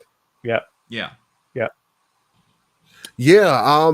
Again, these games aren't typically of my ilk, but I respect them for what they are. Avowed at least has continued to show exactly for what it was. I think from the original trailer, I mean, I thought it represented well. He was in a cave. I mean, of course, it's going to be darker in there and seem a little bit more grittier, or whatever the case. But it still played to those magical elements, which they seem to be going for here. That seems to be really attractive to me. They seem to have fixed some of the AI interaction that I noticed earlier on, so that's going to be really good for everybody that's dropping in. And who knows, maybe I end up trying it out. And it'd be another one of those Bethesda experiences that I add on to my resume, man. So, but yeah, man, I think Avowed's continue to look good. They seem to be polishing it up continuously as well, giving it the time that it needs. And I think it's going to hit for everybody who is a fan of Obsidian. That's the thing that drives me kind of up the wall about it. It's like people came to this game and you're like, they told you what it was and you expected something else. Like, I don't. It seems to be a game that's in line with other games that they've made or in the same kind of style and ilk and I don't know. It's just weird when people are like trying to down it when you can obviously see the quality. So yeah. Obsidian is one of my favorite studios. So I've been talking about them forever. That they've always been Bethesda's little brother or little sister, and it's time. You know, I thought underneath Xbox I could step out. I want them to do a big open world Bethesda style game. I really do. I was all on board if they were going to do that with Avowed because I think they can do it. They're right there with Bethesda when it comes to world building and character development and all that kind of stuff that I absolutely love when it comes to RPGs. And their choices in their games that matter, all of that, the consequences. That's what I love about them. But when they said it was going to be a more smaller, contained, that's fine too. The Pillars universe, the Pillars of Eternity universe is filled with lore already. They had everything that they need there, building blocks wise, to create a great game. It looks like an Obsidian game. Why people want studios to suddenly start to make games that look completely different from what they're known for, I have no idea. But I thought this game looked fantastic from the time I first saw it. Did it look exactly like I thought it was going to after the first trailer? No, but it still looked like an Obsidian game. And even today, the small glimpses that we got, and I can't wait to see the gameplay coming up because I watched that last full gameplay that they had as well. It looks like they've been polishing the hell out of this thing. We heard that they moved to Unreal 5.3, that they've been updating the game since then, that the builds have been looking better and better. I saw glimpses of that from the small scenes that we did get today. It did look a little bit different in some areas, better wise, a little bit more polished. So I can't wait to see the gameplay. All on board with Avowed. This is my most anticipated game for the rest of the year. Same. I've been waiting on this. I love RPGs, and again, I love what goes into their types of RPGs. So I can't wait to see what Avowed's bringing. I'm going to be dual wielding wands, for God's sakes, man. That's so dope. It's going to be a blast. So loved what I saw here. I can't wait for gameplay. That's what I'm looking for. Absolutely. Yeah. Couldn't agree more. Another one that I did not really expect to be there was Assassin's Creed Shadows. Yep. Yeah. First gameplay glimpse. Yeah, we have the Ubisoft Forward on Tuesday, right? So I was fully expecting it to be there. I was also expecting actually Star Wars Outlaws because we know they have the marketing rights, and that game comes out first at the end of August. And yeah, it wasn't Star Wars wasn't there, but Assassin's Creed Shadows was there, and it looked almost like the CGI. That the trailer that they released 2 weeks ago or so, and it looks fantastic. I like the two different characters. One being the more stealthy, the lady, I forgot her name. With the stealth gameplay. Nawe. Yeah. And it looks cool. And then you have him as the tank that focuses more on the combat that they have built with Valhalla. And I really like what I've seen from Assassin's Creed Shadows. I don't know about you guys. Yeah, Assassin's Creed Shadows is my most highly anticipated Assassin's Creed that I've had in a very long time. I probably since maybe Origins even my excitement bar, but I'd probably even go back further than that. I go back to probably Ezio, the Ezio collection, more so, or that more lineage. So I mean, you think about that time removed, even maybe Black Flag, where I was kind of excited about Assassin's Creed during the time, even though I thought the boating was a little bit too much. Yeah. It's always been of a high bar to me and of a high echelon. It being set in Japan is extremely exciting to me. I'm still trying to fight with which character that I want to end up playing with because I love shinobis, but I also appreciate samurais for what they are. I also appreciate the cultural representation as well. And I'm also very interested in Yasuke's story overall and how Assassin's Creed pays homage to his story mainly because that's what they're known for. They dig a little bit deeper into the bag. How do they tie it to Assassin's Creed? And then also how do they evolve the story? So along with the stealth elements, a lot of the engine upgrades that they've made to make the world feel more alive. Again, also being able to go prone. I don't know if that's going to be locked Naue or not. Her being more of a shinobi and a smaller character, I could see that. Why would Yasuke get on the floor if he's the samurai, right? I feel like I don't know if he's going to have a Jin moment that he kind of has to walk into as well, right? Go Tsushima style. Maybe so, but we do know that you're going to be able to play as both characters. There's going to be a enhanced kind of season changing system, so you'll be able to have different experiences. I think that's also the thing that makes this one unique is that we're all going to play it. And depending on when we get to whatever section, we may experience that part of it in a much different manner. I might get it in the winter, Paul might get it in the fall, Box might get it in the summer, and Dutch gets it in the spring. And we all have little different things that we kind of take away, can talk about, and really enhance our personal experience, which is really dope for Ubisoft to kind of move into as they try to evolve Assassin's Creed. So I'm excited for it. I want to add a little bit of news to the Fable game, by the way, which you'll be happy to know. Fable 4, the new one, does have character creation, and it's majorly in depth. It does? Where'd you see that? Because I saw the opposite. Games Radar. Games Radar? Oh, well, yeah. And the only reason I like earlier when we had discussed it, the only reason I assumed it'd be that way is because all the other Fables did that, right? They sold it with one character. They sold it as a representation of. I believe it was typically a male character. I mean, he was on the box art and everything. And then when you got into the game, you created your own character. Yeah. Yeah, so you can choose to go with the standard, or you can choose to change it up. Perfect. Yeah. Awesome. Kind of like Mass Effect in that way, right? Yeah. They had the standard character, but then you could change them, because that was the whole reason why I think the good and evil thing was such a praised thing by Fable, because you got your own character to like you really felt like you lived in that world, like because everything that you did impacted something. Right, you couldn't go back to certain areas. People would dislike you. Conversation styles would change. So again, it's interesting. And at that detail level too, the characters are about to look crazy. It might be one of the more impressive character creators, because that's also what I've been asking for, because the East seemingly, like games like Naraka Blade Point, for an example, on PC, they allow you could import your face into the game, right? And create your own characters, and it's a pretty decently detailed and everything else. Or just create your own custom character from complete scratch.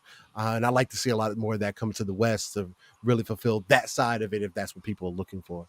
But I think like doing it like a Mass Effect, giving you the option kind of thing. You could be just regular Shepherd or Fem Shep or whatever the case, and then kind of go from there is a good option to have as well. So, yeah, absolutely. You're muted. Sorry, I was hunting a mosquito that got in. And, I hate that. That's why I turned off the camera real quick and muted the mic. We have some news also on State of Decay. Okay. Undead Labs has apparently been working not just with the Coalition, but also with Obsidian. entertainment on shared world features to enable a true open world co-op. World. Steel, we can both own a world together, brother. Yeah, and I want to add another thing to Fable. Yeah, Eidos Montreal have always all been working with Fable. Perfect. That's awesome too. That's dope because they make good games. Yeah, definitely. But yeah, that's awesome. Shared worlds. That's dope. That's going to be fun. Absolutely. No more choosing whose world you got to jump into. And continuous. I like that. Yeah, exactly. You just jump in and out. Yep. And then that Fable news maybe put finally an end to the discussion about how the character looks. Yeah. Hopefully. Yeah, there's no excuse now. You have to take the game for what it is, right? Exactly. Yep. All right. After Assassin's Creed Shadows, we got Stalker 2. Yeah, and man. I still think it's a miracle that this game is actually going to come out. Facts. Big fact. When you consider what the development team has been going through, that is just nuts. I don't think that there has ever been a video game made under such circumstances. And then it shows up and looks this good. Right? Yeah, it looks extremely graphically impressive. Yeah. It looks extremely detailed as well. It looks like you can get lost in that world, man. And I've never played State of Decay either. So I'm not State of Decay, but Stalker. You haven't? I've never touched it. I've also never played Metro, so I don't. Again, I thought Metro was on the scarier side of games. Like I don't play. Like I'm honest when it comes to that. Like it can bother me over time, but I know they're not really that bad. But I've always understood that they're really impressive games up front, especially for first person games. But yeah, I've never jumped into it. But Stalker 2, I think what did it for me, it was in the original trailer where they showed that lightning in that trailer. It was just, I was like, okay, like if this is how the game is like looking and there's going to be that, because I also didn't know Stalker was like this, where it also kind of, the world changes as you go through it. The choices you make kind of impact things as well. I just, that's a way to get me. So it's really impressed. Really impressed. I mean, Stalker 2 looks great. I like you, Box. It's a miracle the whole time. Man, like whenever it comes out, like I have not put any expectations on this game. I was just like, whenever you guys get it done, you get it done. The fact that you're even trying to complete it at this point is absolutely incredible. Story unto itself. So. They need to write I was a book like, hey, if it comes out in 2028, that's cool with me. Whatever you guys need to do, just go ahead and do it. It's going to come out September 5th. Yes, which is even earlier. We had heard rumors of December, right? Later in the year. Yeah, so but I think they confirmed it like 2 months ago. Also. Did they? That it was going to be September? I didn't remember that part, but again, I'm just happy for the team. I'm happy for GSC that they're getting this game out the door. They obviously need anything positive right now that they can get, and this is a big one for them and you know their families and everybody else that's involved with this. So looks awesome. Can't wait to jump into it again. I played the original Stalkers. I've got them again on Steam now. I played around with the original Stalkers. I never beat them because I didn't have PC back then, but I played on my buddy's house. Now I'm going to attempt to play through them again. They are definitely older games for sure. Keyboard and mouse ain't my favorite, but I'm going to give it a go. But I can't wait for this one. This looks great. The sound alone, it's on next. Yeah, it was next level. The guns and everything else, it just really you could feel it through the headphones, and I can't wait to put the real headphones on too and play this game. But yeah, Stalker 2 is looking fantastic. Can't wait, man. Been excited for a long time. I want to see how they finish this thing up. Let's go. Yeah, good. Yeah. Again, just to echo that, we had a chance to see it last year at Gamescom and play it, and looked and played fantastic then. What I wanted to add as well is this is very, very rare that the development country sticks with their native tongue for the language used all the way through, and that they just put subtitles on. And I am so glad that they kept that to keep it a little bit more authentic. And they don't have like Metro where they have these Russian actors pretending to be Russian all the way through and things like that. But they're actually speaking in English. Now it's just Ukrainian and they're talking in Ukrainian and it's just got English subtitles. And I love that because it keeps it more authentic to the actual area you're in and not like some Americanized version of the area you're in. So hats off for them for keeping that there. But ultimately, the game itself looks fantastic. It's not an easy game, never has been an easy game. So I hope the only thing is when people play this is they understand that they will die a lot. And it's not going to be easy. And the choices they make will have really bad ramifications. Yeah. If you don't help someone and they get killed, there's a good chance that there's a group of people out there hunting you down or going to have a really bad that sounds thoughts amazing about you.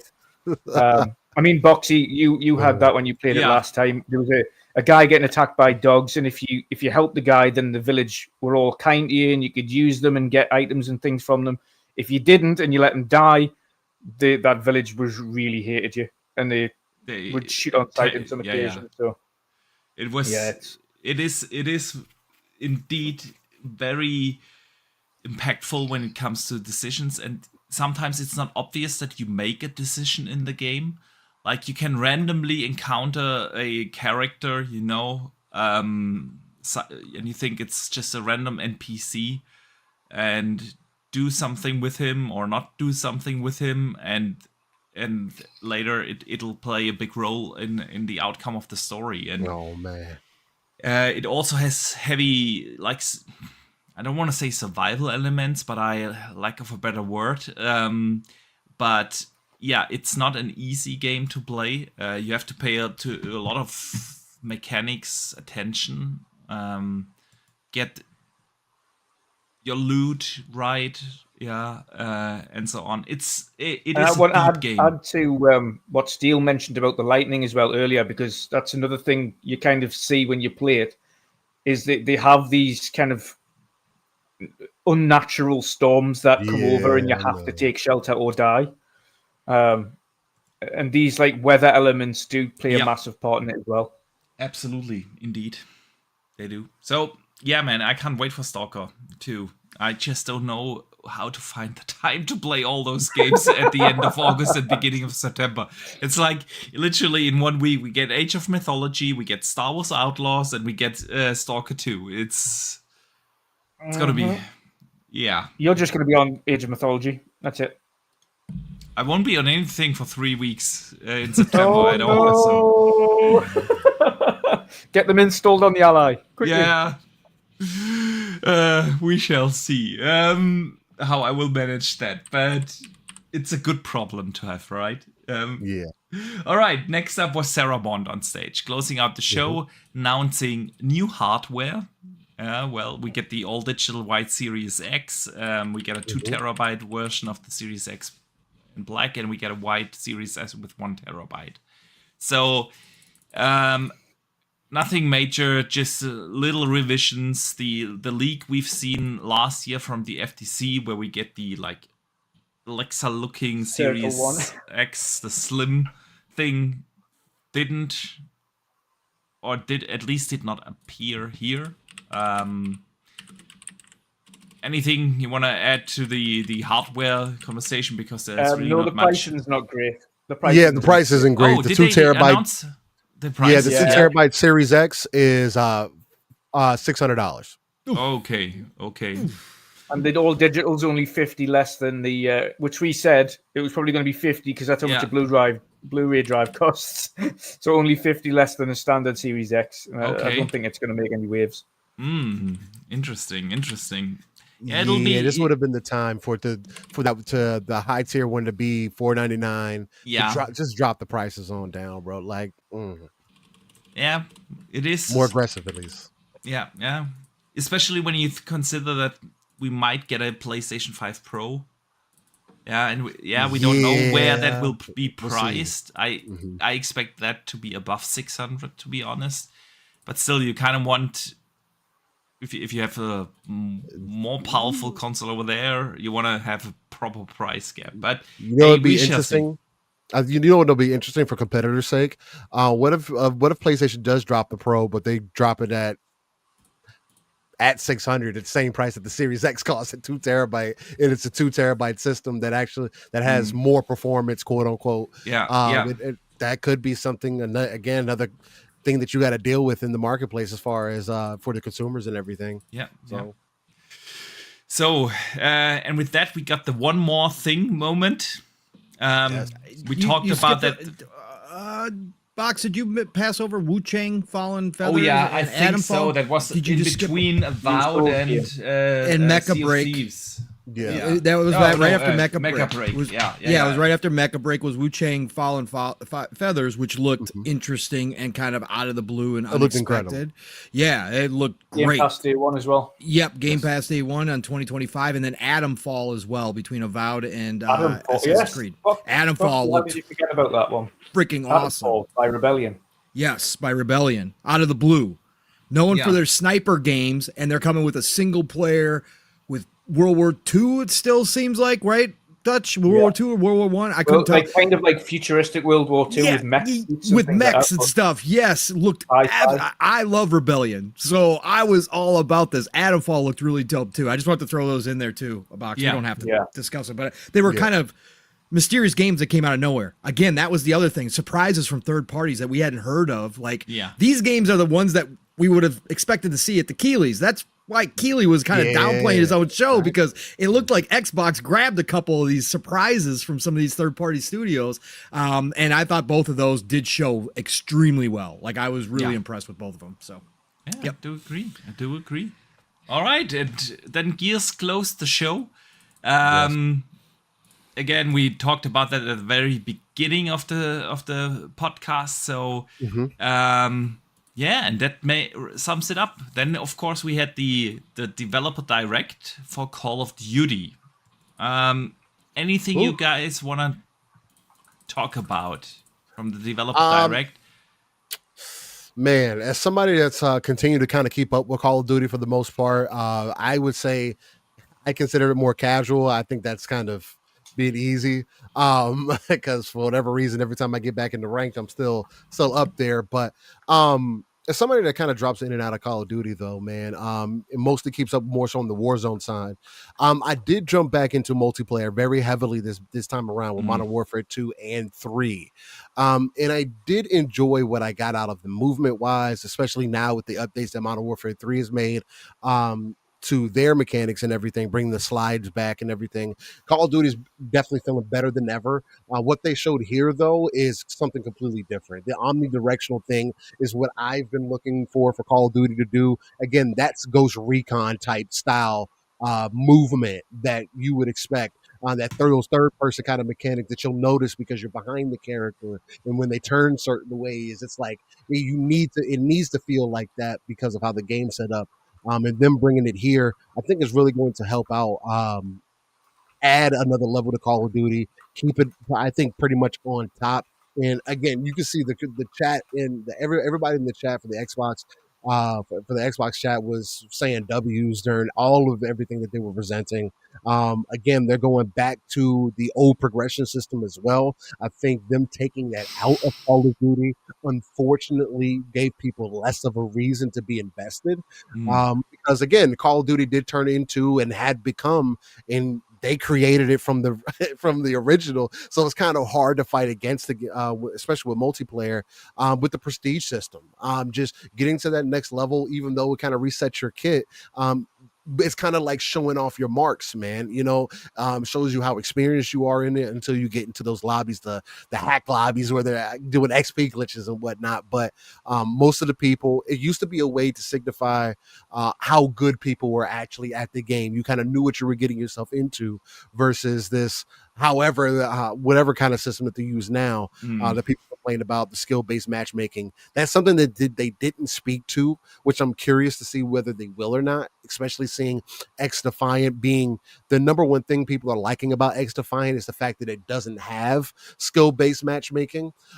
So we'll see if that's something that Call of Duty actually implements, because seemingly that's what everybody wants. I think you're asking for something that's going to end up being much worse than what it is better, because it's something that is going to benefit people who are sweaty. And what it's going to turn into is you in every lobby, you're going to run into a group of sweaty people because people are going to run stacked. And they're not going to be moved out of your lobby because you don't have skill-based matchmaking. That was why it was invented in the first place, because people used to complain about getting steamrolled all the goddamn time. Yeah. So it's just like you have to strike that balance. Zombies as well was looking really good. Again, I was coming into the show kind of really tired on zombies, man. And they're doing enough unique things here, along with the whole Black Ops vibe. Treyarch is just back in their bag. I feel like with this Call of Duty, fortunately or unfortunately, it's back into that competition that they used to have. Treyarch used to be the extreme left side to Infinity Ward's right side with the Modern Warfare series, and Treyarch seemed to be taking that mantle over from them even during that time. We go back a decade anyway with the older Black Ops, so I think they're stepping out again, and this is a strong move with Phil. Making sure to tell everybody, hey, this is coming to Game Pass. So yeah, dope to see on every level. Anything you guys want to add? I was going to say, even on the Call of Duty front, I'm very hitty missy with the franchise. So I've missed Modern Warfare 3. I got Modern Warfare 2. It's been like that for years because it doesn't do enough to change it up. But this one, having watched the full breakdown, having watched the story, like they're fully invested in showing this story off now. And it looks like they've actually put in due time and diligence into actually making it different. So I'm looking forward to playing it for the first time for a long time, is getting back into Call of Duty properly and enjoying it. It looks like it's going to be really good fun. Yeah. I think first of all, I got my E-Day shirt, by the way, everybody. So I'm locked in. We're good. Yeah, I got it. Yeah. I don't normally buy that stuff either, but I had to get an E-Day shirt. So it's a limited edition run. So I had to grab it. Call of Duty. Listen, I've been hit or miss through the years. The last couple I have played, I don't stay with them. I'm not the dude who puts, like I used to, 400 or 500 plus hours into Call of Duty anymore. I'm not the Warzone guy. I have played around with the family and Steel and Mav and everybody, and it's better when you're playing with friends for sure. I like straight old school Call of Duty, but I love what Treyarch's doing here with the Prestige system. That's my biggest W out of this. I miss the old school Prestige system. The fact that they're bringing me back gets me a little bit more excited, because that's what I used to play through classic multiplayer for, was just the Prestige. It was the dopamine hit that I got off of Prestiging. So I'm all back in on that. Campaigns, I love Call of Duty campaigns. I love this era that they're going to with Desert Storm and that kind of stuff. So I'm very interested as always, because again, Activision is our masters of advertising the Call of Duty games, and they present so well. This one looks like it's going to probably live up to the pre-hype here. So come to Game Pass. Better. The game I don't have to worry about budgeting in. I'm going to be downloaded day one and locked in, man. Don't like round-based zombies, so I'm out again. I really like the open-world zombies. I know I'm in probably more of the minority there. So round-based zombies doesn't do anything for me. But again, what they showed, all the changes, the dives and stuff, like Steel said, it's going to get toxic, man. It's going to get toxic with some of these new moves they got in there. It's going to be bad. I know I'm already going to get pissed off. I'm pissed off just thinking about somebody peeking around corners on me. So I'm going to have problems with this, but I'm still going to play the hell out of it because it's going to be fun. And that's what all I look for in Call of Duty. Call of Duty stopped being serious a long time ago, but this campaign, at least for me, is really sparking something, because I went through all that Desert Storm and all the stuff that we found out now afterwards. I want to see how much they touch on, because they've walked the gray area before and touched on some touchy things, and I love when they kind of do that. And I think this time Treyarch might encroach upon a couple of different things that we've learned since that time. But going to be a blast, man. It showed great, as it always does. And let me just say this to end. I got to give a shout out to Tina Amini, her entire team, and what they've done to develop the direct style that they are now doing. This is the best format that I've seen. The production quality is off the charts. And also shout out to her and the team for taking over the entire showcase and giving us what many people, I've been online here looking at everybody, are saying this is the greatest Xbox showcase of all time. Some people are even saying this is better than any Sony PlayStation showcase of all time. So if that's the case, I know we're in a world of immediacy and sometimes we get locked into that or whatever else. But the fact that her team, she is still, I say it every time and time again, she's one of the best hires Xbox has ever had. And she showed it today. And again, she proves it. But that direct style, the amount of effort they put into that, the high production quality, just sets a standard that really nobody else is really touching yet. And I love to watch what they do when it comes to those. So I just thought it was really great overall. I'm fully with you on that. The way how Tina Amini has handled the showcases and also the developer directs is just incredible. And I do agree. From a production standpoint alone, there's really nothing you can argue about. It was top notch. Absolutely. All right, gentlemen. That wraps it up. Yeah, that was the Xbox showcase. So to close out our discussion, and I had a blast doing that. I want to hear everyone's summary, of course. Yeah, and we have had the poll up in the chat the entire time. We got over 260 votes in there, and I'm gonna close it now. And a lot of people voted this a 10 out of 10. 63% gave it a 10 out of 10. 30% gave it a 9 out of 10. 4% gave it a 7 or lower. So, which I would say in no way is that a 7 or lower. So, yeah, where do you guys stand now? We've discussed everything. How was it? Let's wrap it up. Steel. Man, what can I say? I am glad to be a fan of not only gaming, but believe in the vision that Xbox has overall. Yeah. They're doubling down on a lot of the things, quadrupling down, I should say, instead, on a lot of the fears that people had, seem to be slowly, possibly going away. Right. I do think that this is the beginning of them quieting down, being as vocal as they used to. And as the saying goes, put up or shut up. Right. There's nothing more that needs to be said. Phil has consistently told us what the vision is. And I think solidifying the fact with Call of Duty coming into Game Pass, that you should know what to expect. And I don't want to hear anybody else get confused about, them losing sales and all these other things, because seemingly I think there's going to be more people interested in either jumping into Game Pass or at least trying out some of the titles that are coming to Xbox in totality, even if they choose to buy full price, because this isn't Blockbuster where you only have the real choice to rent the movies or the games that you were getting. You have to buy. You have to buy it. You still have that option. So it was extremely impressive. I give it a 9 out of 10. I'm not going to give it a full 10 because there's always something that you can work on and improve. The biggest things for me is I wanted to see more from the Coalition. It's been some time. You guys were able to turn around previous titles for Gears much quicker.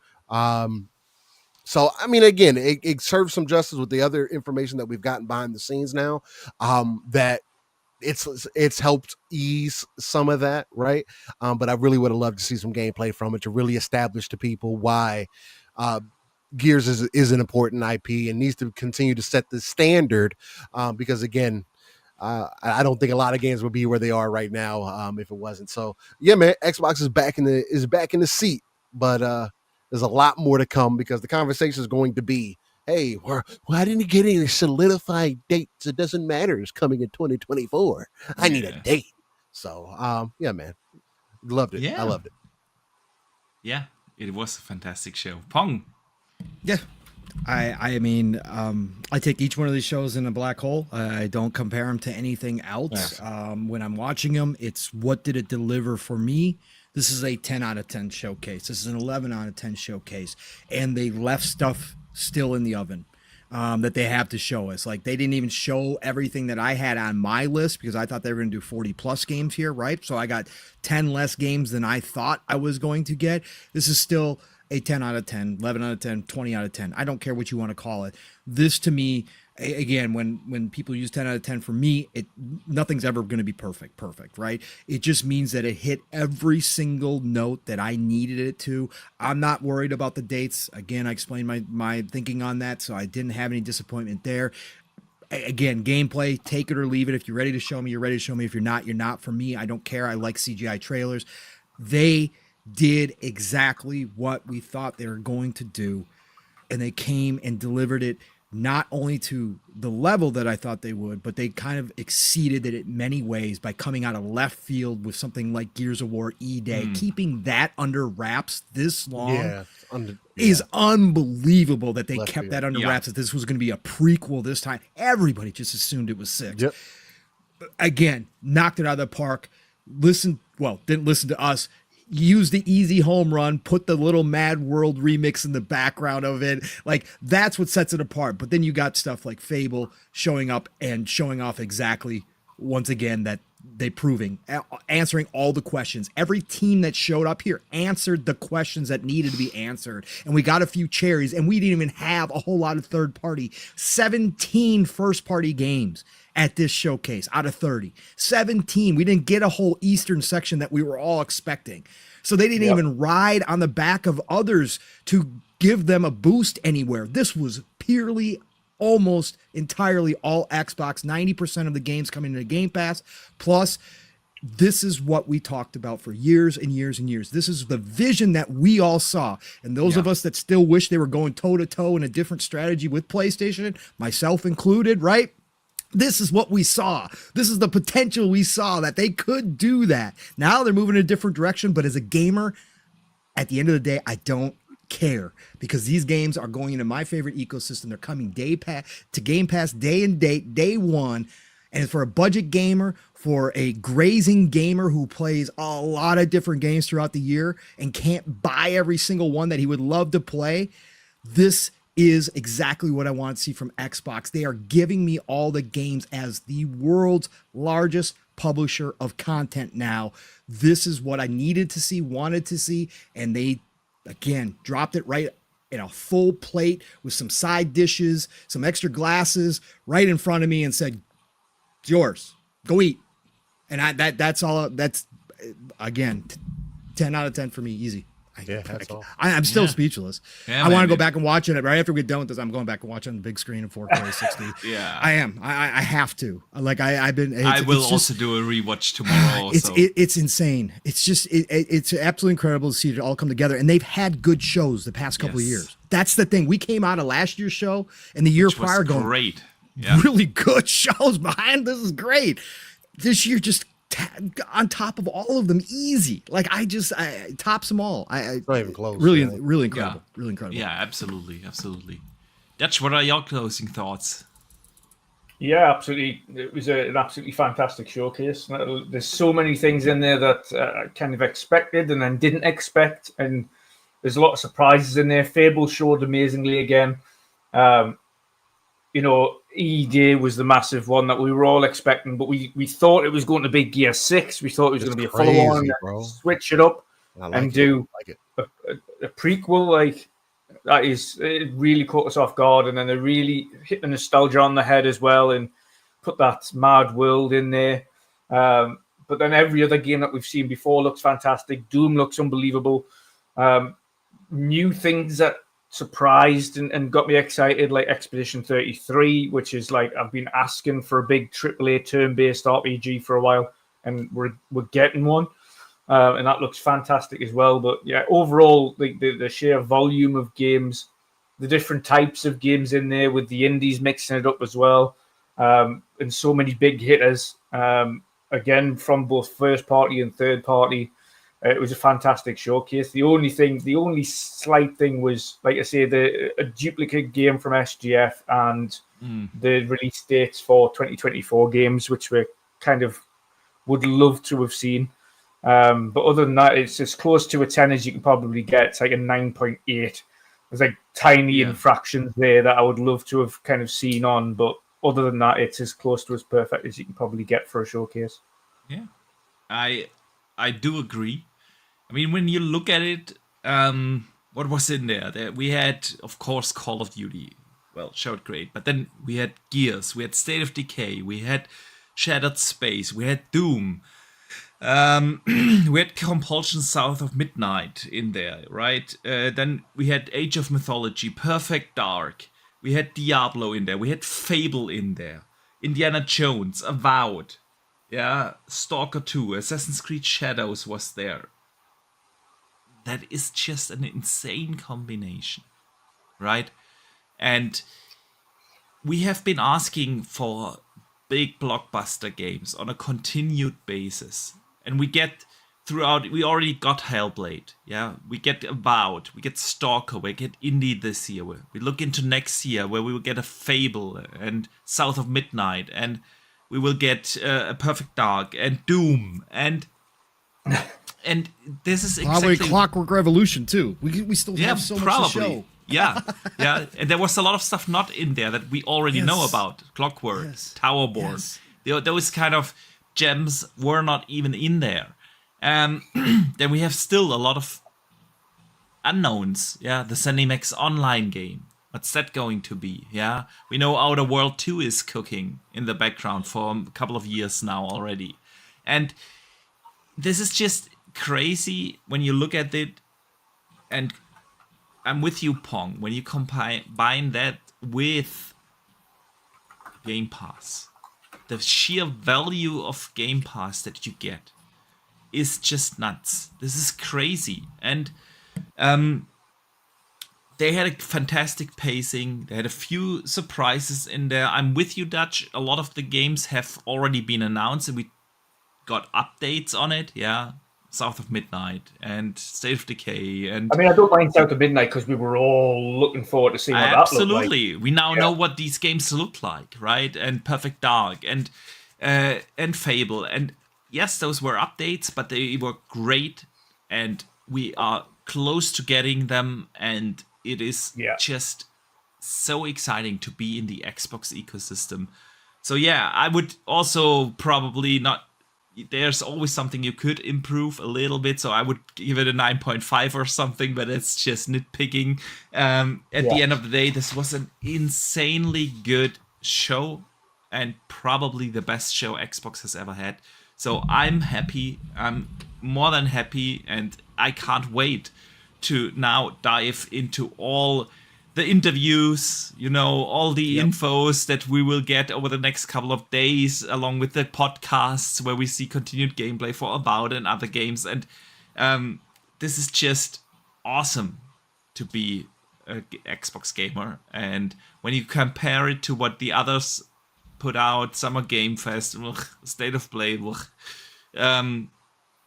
it's just Xbox is on such another level. And if you want quality games, you gotta be in the Xbox ecosystem somehow, right? That was the clear and obvious message. Quality games, big games in the Xbox ecosystem. And right now, if you compare, people like to do comparisons, if you compare that to PlayStation or even Nintendo, to be honest, it's not even close. In terms of what we have announced, in terms of what we can look forward to, it's not even close. And so, I'm happy Xbox did exactly what they needed to do and show the value of their ecosystem, and it's phenomenal. So, yeah, absolutely. From a business standpoint, they could not have started better in establishing Call of Duty as now Xbox. That they could not have done a better job. Clear message, and once again showing everybody who showed up prior to the direct just to watch the direct and saw what was going on the screen and go, whoa, what is all this? And then all those people afterwards that are going to be reading these articles, watching these interviews, that have friends that come to them and be like, "Yo, did you see that Xbox showcase?" Like the list of games, that 30 games, 17 first-party games, people. Nuts. It's undeniable at this point of who Xbox is. That's the great part. Absolutely. So, gentlemen, it's already past midnight over here. Good time to wrap it up. Are you going to stay up for the Phil interview? It's coming in 2 hours and 45 minutes. No, I'm gonna watch that tomorrow. Okay. I have to get up at 5:30 tomorrow. It's a work day tomorrow. Just stay up. You got the energy box. Come on. I can't wait for the full interview till tomorrow morning. Yeah. No, but I'm more than happy. And you know what excites me even more, gentlemen, that we had you guys back on. because this is going to become like a traditional thing now. Is it the second or third year in a row where we did this? Third year in a row, right? Yep. So, gentlemen, super appreciate you taking the time coming on here. Of course. I know you could easily jump into all the other shows that are out there. So it means a lot that you took the time. I had a blast. Hope you do too. And I want to say also a big thank you, of course, to everyone who tuned in here. I know there are a lot of parallel and other programs you could have chosen to listen to. And we had more than 120 live viewers on YouTube, and another. It's a little bit harder to tell how many we had in Twitter, because it only shows you how many people actually clicked in, but we don't know the concurrent viewers. But whatever, it's awesome. And of course, if you listen after the fact on the podcast services, also big thank you. We hope you guys enjoyed the show. So Steel and Pong, let everyone know where they can find you, what you've coming up. Well, man, you can find me, Steel Rain. That's I, Steel Rain. I, the T is a 7 everywhere. Search bar is probably easiest, so head to Google for that, and you'll find all my information. I typically frequent the streets of X, otherwise known as Twitter, so definitely hit me up there as well. And also the Xbox ecosystem, just because it works so well between PC and the console itself. I want to start off by saying that, man, this was another fantastic year to get excited for gaming just in totality, man. I continue to solidify facts to why this is my number one hobby, why it's my passion, why I will forever love it the way that I do, and continue to become more open to it as well. The new experiences that I've gained, the new passions that I've, games, more art that I have found, especially the motto that Everborn kind of started and I've kind of taken away with, that gaming is art and should be treated as such. And I think as the years continue to move forward, these games continue to prove that things are becoming more seamless, and it's just an ideal time, and it's always a perfect time to be able to chop it up with people that before I didn't think were really out there, and being able to do with you gentlemen who I do know are very legitimate about how you feel about what not only what's going on in gaming, but also stand on your laurels and your morals, and you're exactly who you are, right? I also like to say, know who you are, not only as a gamer, but know who you are as a person as well. And that's why I will always, if you guys ring, I'm there. So appreciate being here, especially 3 years in a row is special for me. Yeah. And chat, much love to y'all as well. So appreciate that. Still means a lot. Absolutely. It's honest. Pong. Yes. Give us one of your legendary outros. I will, sir. I will. I know Dutch said he missed mine the other day, so I'll give you the full one here. But I'm getting comfy. Get comfy, get your coffee, get your drink, whatever you need. Go to the bathroom, whatever. Listen, little additional. Keely's poll is now over 110,000 votes, and just like yours, Box, it almost matches up exactly. 87% said B or above. And you know Keely's got a wide range of people that follow him. It's not just Xbox fans. So pretty impressive stuff. But no, what an awesome time. I love this tradition. Gamers, Christmas, it's still going on. We got the Ubisoft Forward tomorrow. Xbox has got stuff going all week. We're going to get gameplay on Tuesday for a couple different games. Like, this is Gamers Christmas. This is what we live for those of us who are enthusiasts of this hobby. For those of us that with the passion of this hobby, these are these times that we live for. It used to be E3 during this entire week. Now it's not that, but yet with Xbox still in play and with everything that they have, they got their own E3 going. It feels like we just got a couple shows all wrapped up into one. Plus, even if the other shows didn't hit like we thought, shout out to Devolver, though. Devolver still hit. Devolver don't miss. They're crazy, but they're awesome. Even if they didn't hit the way we thought they would, there's still games as a gamer, lots of games that I pulled out this week that I want to play. But then to have this Sunday, before I got to go back to work tomorrow, be the one and have Xbox deliver the way they did. Santa Claus came down that chimney and his bag was full and he had Phil's face on, man. So this was special. And chat, you guys have been on fire all week long. There's been a lot of doom and gloom, a lot of people upset with social media and this community because, criticized, and there's all these toxic people and the clown shows out here.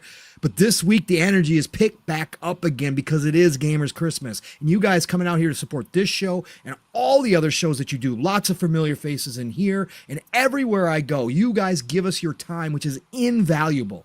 And I always say this on all the shows, and I'll say it here. You guys are as much a part of this show as we are. Without you, it's just a couple of us sitting around BSing like a couple buddies about what we're watching. Instead, that makes it special because you all are here and you come out and join us in this. So thank you all for that. Nothing but love and respect for all of you. And Boxenberger and Dutch, obviously the same brothers.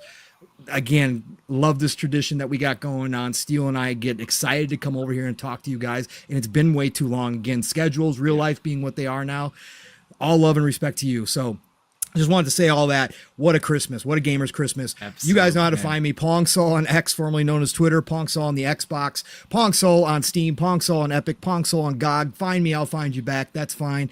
Otherwise, next week's going to be on fire too. The podcasting scene is going to be crazy next week. This community, I just know it. This just blew everything up. We're going to have a fun time next week. So next week, my podcasting week starts on Thursday, PM in the PM, Pong and Mav in the PM over on the Fun Speculation channel, Fun Speculation Network, as we call it.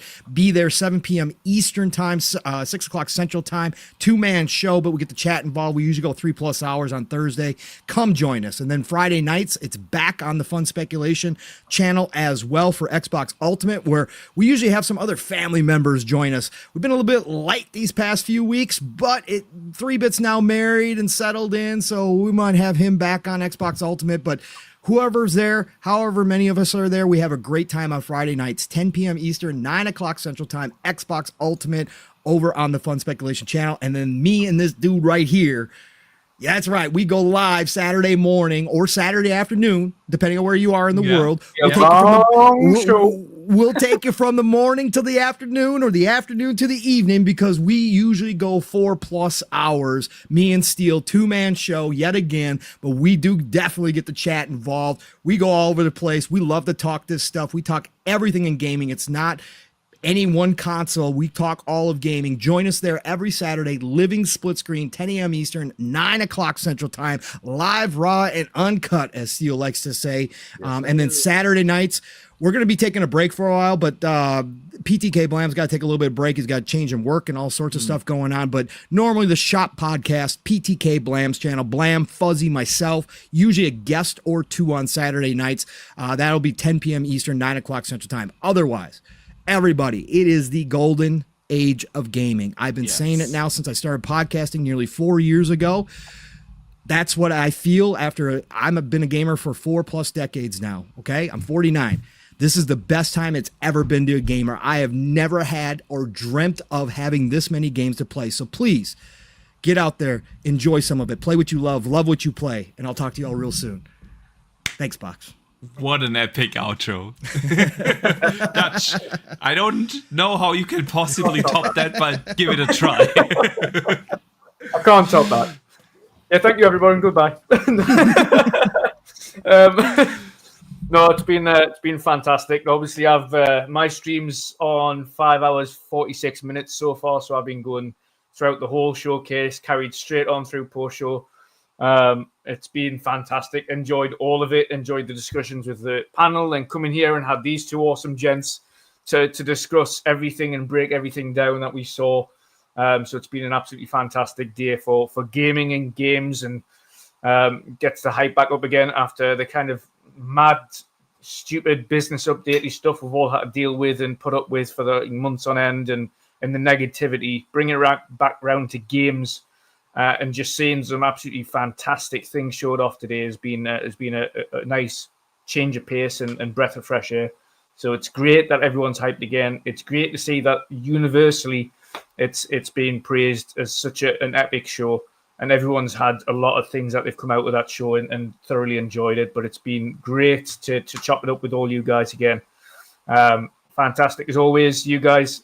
Every year, as I always do, get you involved in showcases and everything. I would drop a hat always get you guys involved. It's a pleasure to work with both Pong and Steel all the time.